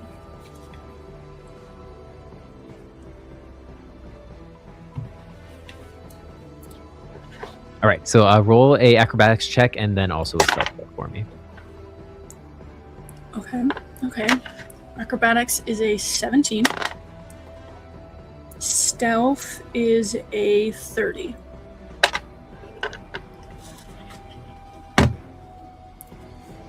Stealth is 30, 17. Easily, you vault over the water and scurry up to a window. Make a perception check for me, going unnoticed. And this is based on sight, correct? Yes. Okay. Singular roll could have been better. +3. That's a 9. Yes, 9. Looking inside, the windows are kind of smudged, seemingly kind of caked in soot from the inside. So we could try to wipe it off and it doesn't do much. But you look inside and you can see that there is a fairly large form kind of shuffling around inside. It seems as if they're kind of silhouetted, standing in front of a large furnace, kind of rocking back and forth. They shuffle over to a flat surface that you can't quite make out, grab something from there, head back to the bright light from the inside, but you can't quite get a clear depiction of what's happening inside. Okay.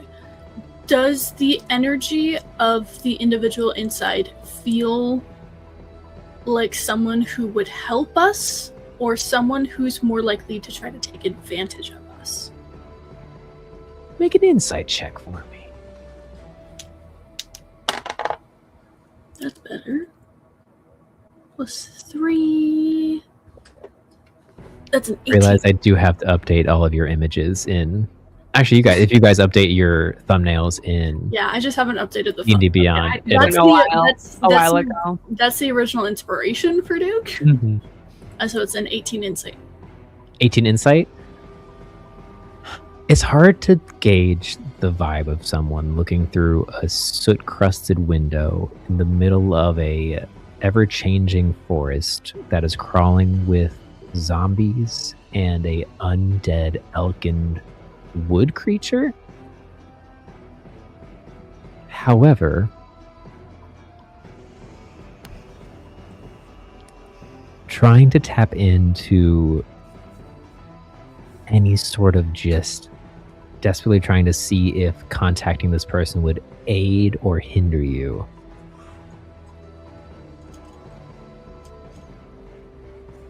While looking inside and analyzing this silhouette, this sooty form that's moving inside, another one apparates behind it. You can't tell if it's because of just the lighting or the schmutz on the window, but this black dog apparates, nuzzles around the feet of this figure, and then just kind of sits, and the figure turns. You see gesture towards the dog, toss something in the air, and the dog catches it, and then kind of wanders out of your viewpoint. Does the dog look familiar? Maybe. Okay. Through the ring of communication, we'll just. I think maybe we could take shelter indoors. I think one of the watcher dogs might be inside. I'm not getting a negative energy from the person that's inside, so it I don't know, 50-50? Yeah, you guys do that. I'll just track the thing out here. I love that we're just going off vibes. I'm passed out though, so I don't actually.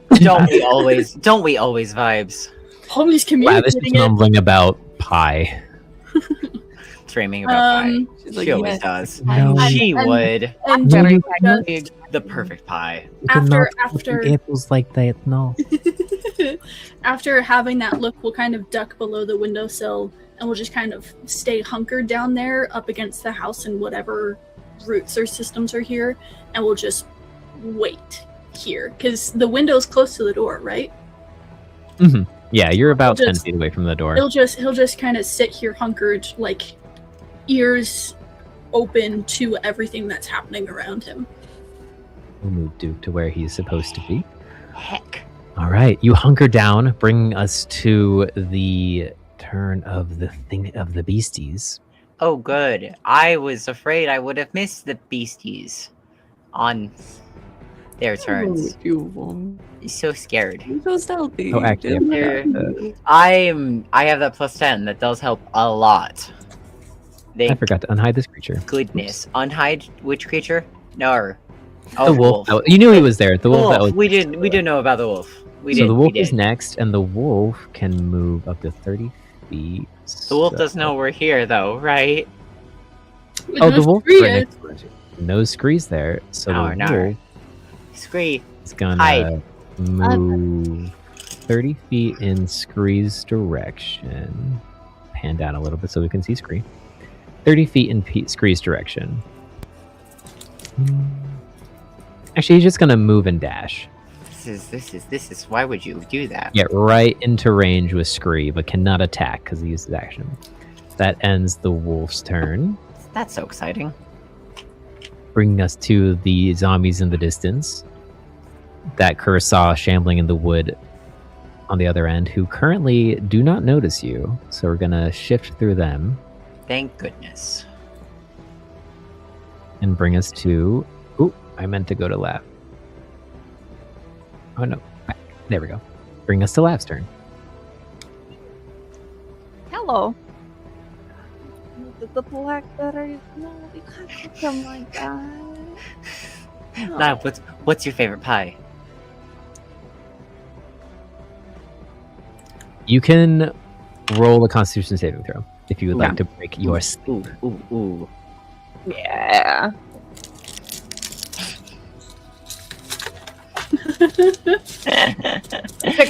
That's a She would. Yes. 16, that is enough to wake up. Mid-dream, you're in the middle of a dream back to when you were young and cooking in the kitchen of Penelope's. Aww. And I don't want to wake up. And Droplet comes over and is just about to drop the most heinous ingredient into the stew pot, his offering.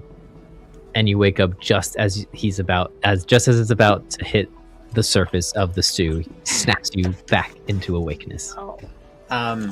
Kerr, when they were hiding, basically kind of was like put Lav against the wall and like was like kind of holding her, and then like put himself in front of her to try and like shield. So that's how she wakes up. That's where they're at. Doctor de Vegas. Oh no. Oh. We'll have to visit the kitchen another time, doll. And shh. What happened, Kerr? I'm not sure. You fell. Oh. Oh. Okay. And Lavender regaining composure of where and when she is. We'll begin searching for a possible basement or side entrance to the building. All right, make a investigation check for me.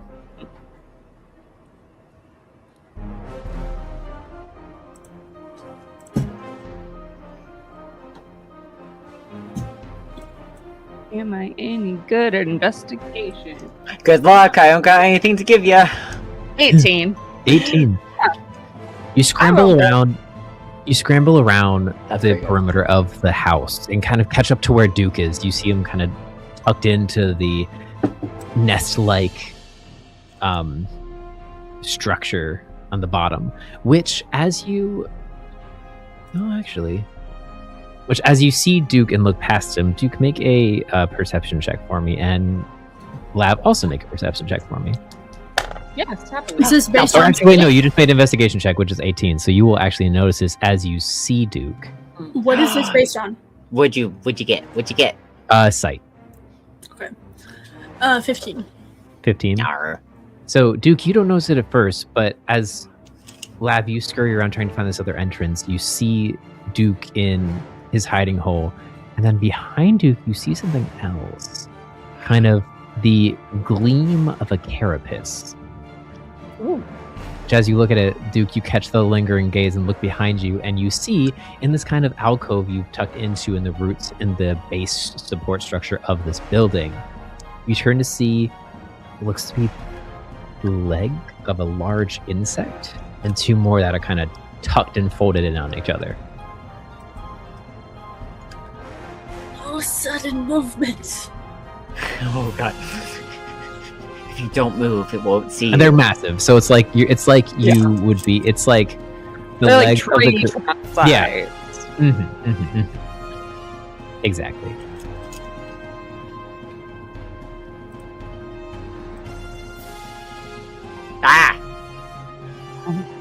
I think this building might be mobile.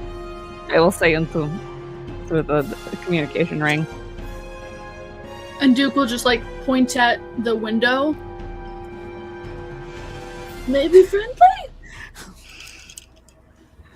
Every time your voice cracks, it's just so perfect. Oh god. Gosh.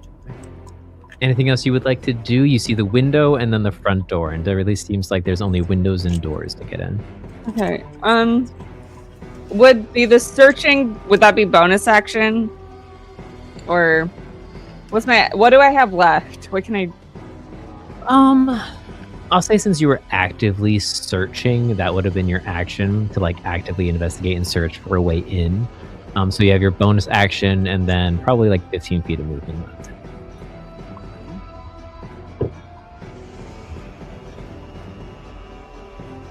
I'm going to stealthily move to the front door. Okay, roll a stealth check for me. Right. Using your bonus action to hide. That's a 28. Yeah. Move around to the front door. All right. And I will get out the remaining chocolate-covered biscuits that I made for our little tea time in the hollow and arrange them on a plate. for my bonus action. Okay. Technically, your bonus action was sneaking, but we'll say that's a free action. Free action to take out cookies. Mm-hmm. Okay. As something you've done many times before. Just the cookie action, you know? Yeah. The cookie action, yes. The cookie action. The cookie resort. All right. Points. Ending laughter bring us to Scree. The creature knows you're here. As the wolf runs towards Scree's gonna pull out the Scisword and kind of like walk forward, meeting it. As Scree does pull out the Scisword, the threadings in their robe kind of glow with that brass light, or like start to shimmer and flow with that brass light. The Scisword itself lights up with a little pearline glimmer dancing on the edge. And Scree's gonna just meet that wolf and just and try to like bisect the front. Shoot, dog! Roll to attack. Yo! Which you have an inspiration as well. I do have an inspiration. I'm not using that for this. Okay. This is a 10 plus 7, so that's a 17 to hit. 17 definitely hits. Roll for damage. 17. Alright. It's going to be 2d6 plus 4, which is a 2 and a 6 plus 4, so that's 12, plus the radiant damage from my opal, which is 1d6. Oh, that's No, right, that's a the opal. 2. So that's 14, 2 of which are radiant. And then I'm going to use my bonus action to activate Ensnaring Strike, which is the first level spell.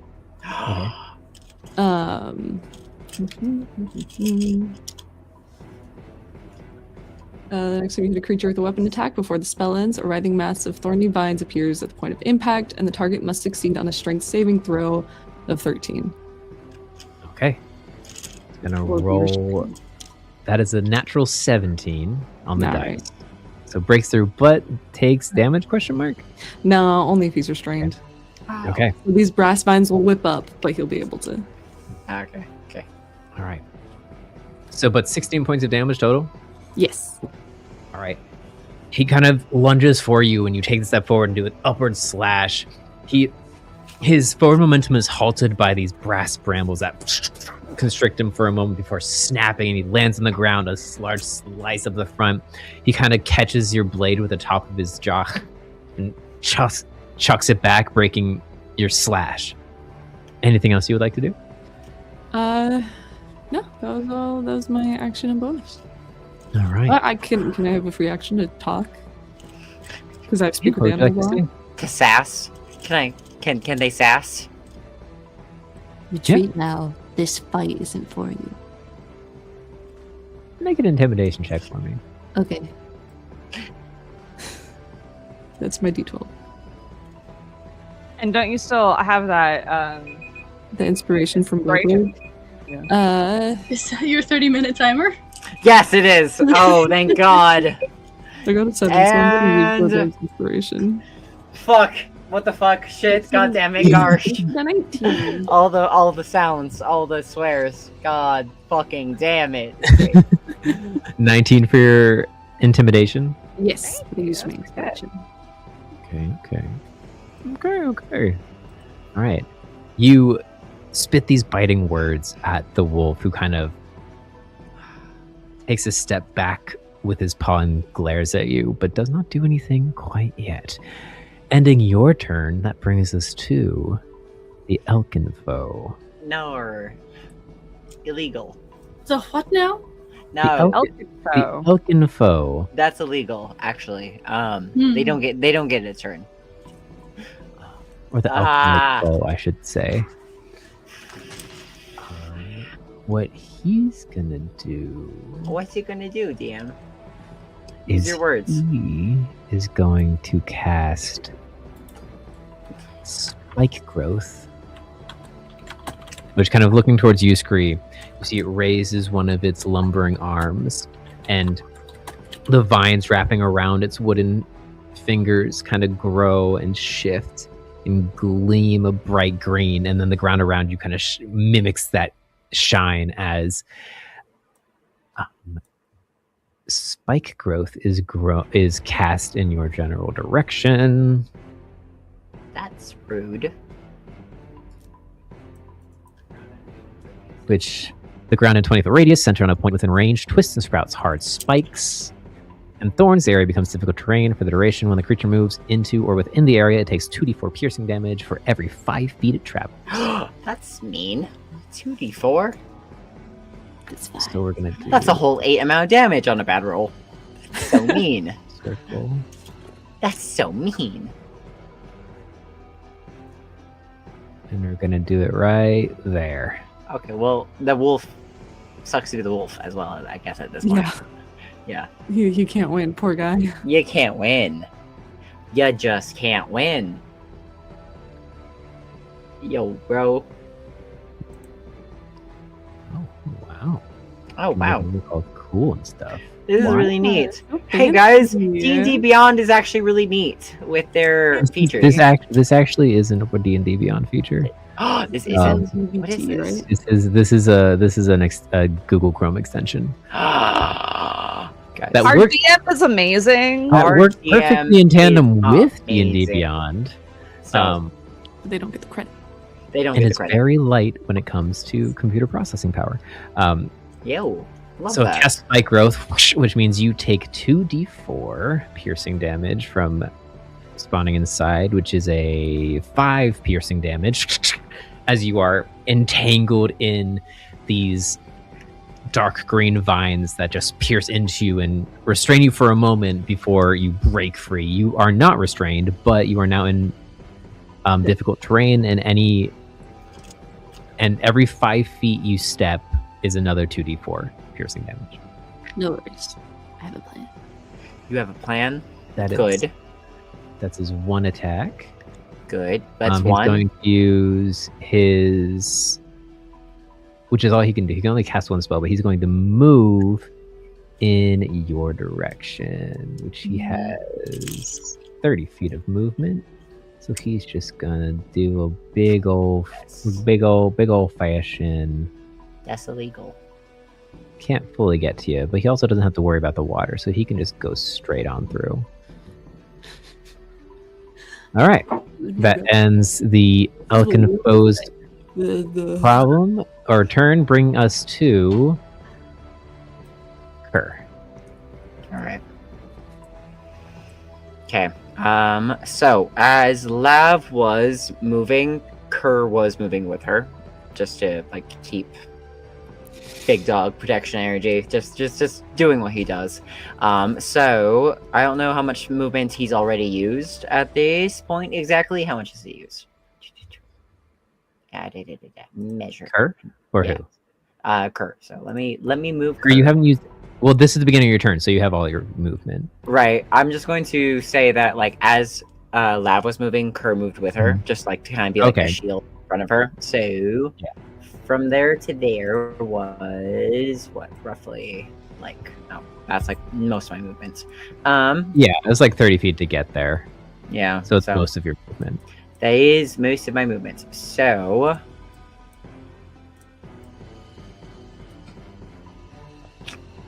I don't like screaming all by themselves is the problem. I know you're fine. Dude, I know you're so strong. You're so strong. It's ridiculous. I know how strong you are. But Kerr also doesn't want to leave literally any of you by themselves. So, I have the worm. He is so cozy in my scarf. Brock. I'm like doing all this, and he's like, "Yeah, go get him." Well, actually, you understand his props currently, Scree. You're like, we'll fuck him up. Okay. Well, that's right. You have. Fuck him up. Yeah. Okay. Okay. Moving with Lav as she moved around the doors and things like that. Just seeing her, and then I'm gonna try and perceive if I know where Duke is at this moment. That was natural one. He did not perceive Duke at all. Not even. I don't even have to ask you or you. I know that he did not perceive either of you because that was natural one. Super fun. Just like does like a squeeze on her shoulder, and then I'm going to use a bonus action to run and use my movements to try to dash towards the big old. What is he? What are we calling him? He is very big and scary. Elkin but guy. Big the elk Elkin, guy. the big elk guy. I'm going to bonus action use my movements to dash to hit towards him, or like run and jump if I can. All right, so that is, you know what? I'm gonna say you have 30 feet of movement, which would have you end right in front of this 6-foot river. Oh, if you run directly towards him, unless you run towards the bridge over here. However, if you want to avoid the circle of thorns, I'll say you can use your action to move the 30 feet, and then you can make an athletics check to try to use your sprint to huck yourself over the water and land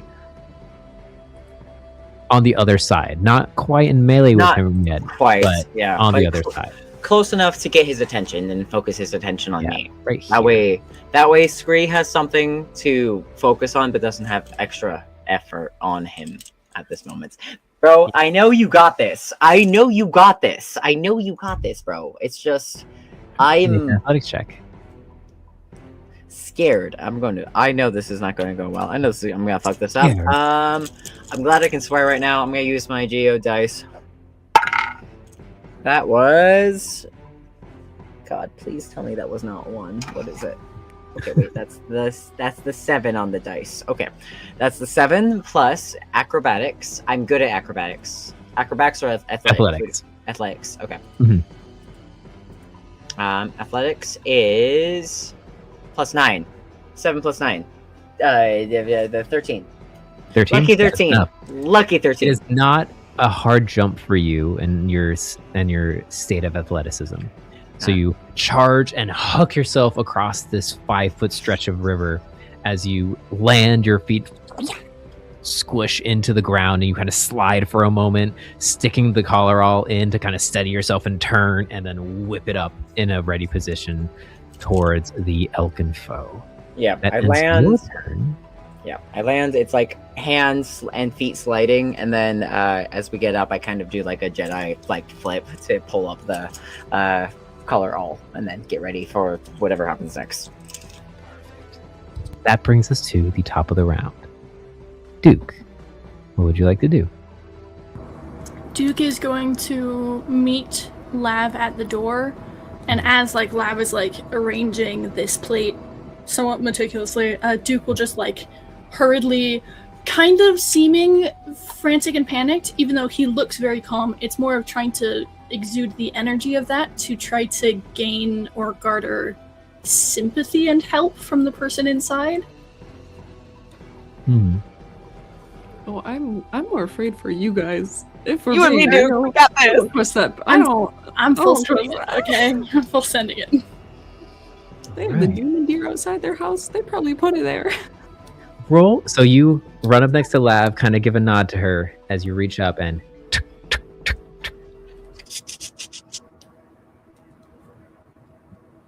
you hear some footsteps. Like Duke's puts on his like best panicked, like frantic face. Oh. Roll a performance check. Sure. Please, old lady of the woods, please let me in. And you can roll with advantage from Lav's plate of cookies. Big ol' eyes, plate of cookies, help. Hello, Mr. Obama. That would be a 24. Well, we're in the neighborhood, just stopping 24. by to bring you some cookies. God damn it. All right. So 24.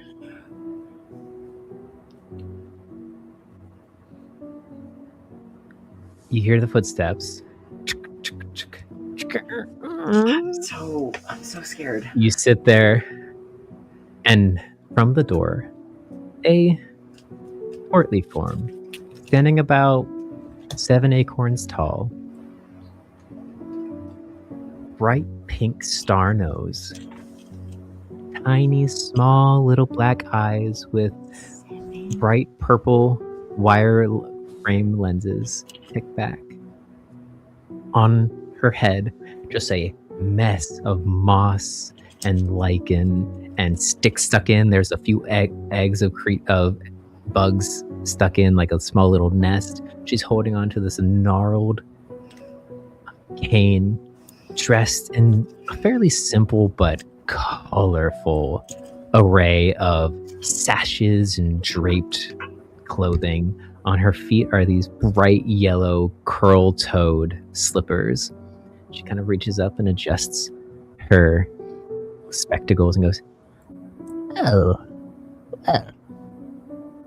Welcome to the wood. Oh. Sorry, we don't mean to intrude or anything, but there's kind of undead creatures about the woods, and we saw this place and thought maybe we could get some sanctuary, but our friend's out there," and points to Scree and Kerr. Off in the distance, Scree's Yeah. Right, kind of got... Scree's fighting the wolf. And there's a bit of yeah. an aggressive fight that was going on, so we figured if there's something you could do or help her. We're so sorry. Oh, dear. It seems as if you've brought quite the little chaos to my home. I don't like this music shift. This music shift does not make me feel more comfortable. Sir, Zatara. Oh, this seems just like a grand old time. Come on in, children. And that is where we will end. No! I knew it.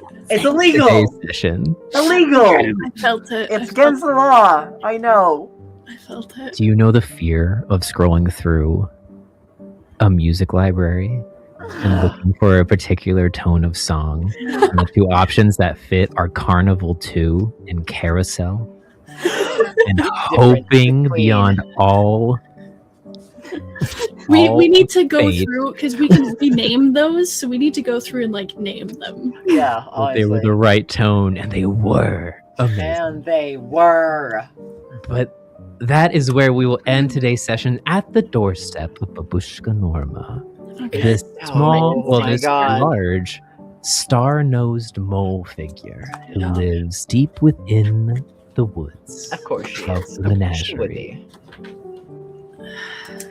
Amazing. Thank you all so much for joining us. Thank you guys so much for playing. What's wrong, Scree?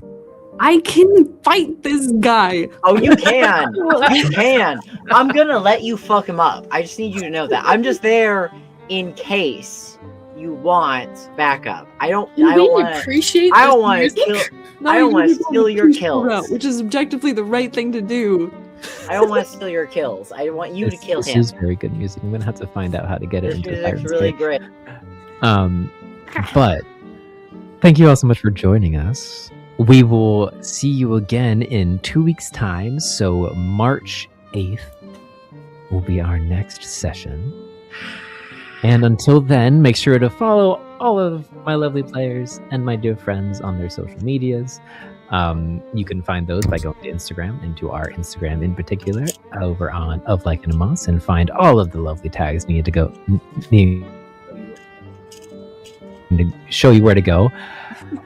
Normally, this is where we would awkwardly sit until we find someone to raid. However, we have an outro video now. I don't know. So while we find someone... I don't know if it'll play by clicking end stream or if you have to play it first. know. So we're gonna find. I'm I'm wondering. gonna play it first, and then So we we're will gonna do find that. out. You guys might We're get gonna- to watch it twice, I guess. Anyways, thank you everyone for joining us for our second anniversary. My God, thank you so much, Yes, guys. thank you so much. And thank you so much for the love and support over these past 2 years, all 584 of you. It has been absolutely wonderful getting to tell this story to you all and getting to tell it with a bunch of my cool friends here. And I'm excited to see where things will go next. So, am I clicking the buttons, or does someone who would It's like you. to set this up? You gotta Me? do the buttons, bro. I believe in you. You're I the one. click- You're the boss. So click You're the and GM. stream. We love you. We If love I you all. click end stream, will it just play the Go- video? Go touch Moss. I have the stream Let's- open, so I guess we'll find out. If I click end stream, hold on. Stay in the studio until you've... Okay. Amazing. It's going to play the video as soon as I click this button. But Oh, nice. thank you all so much for joining us. An amazing thing to tell a story with you. Go take care of yourselves. Go get some drinks. go enjoy outside, but most importantly, go touch moss. So, Bye, guys.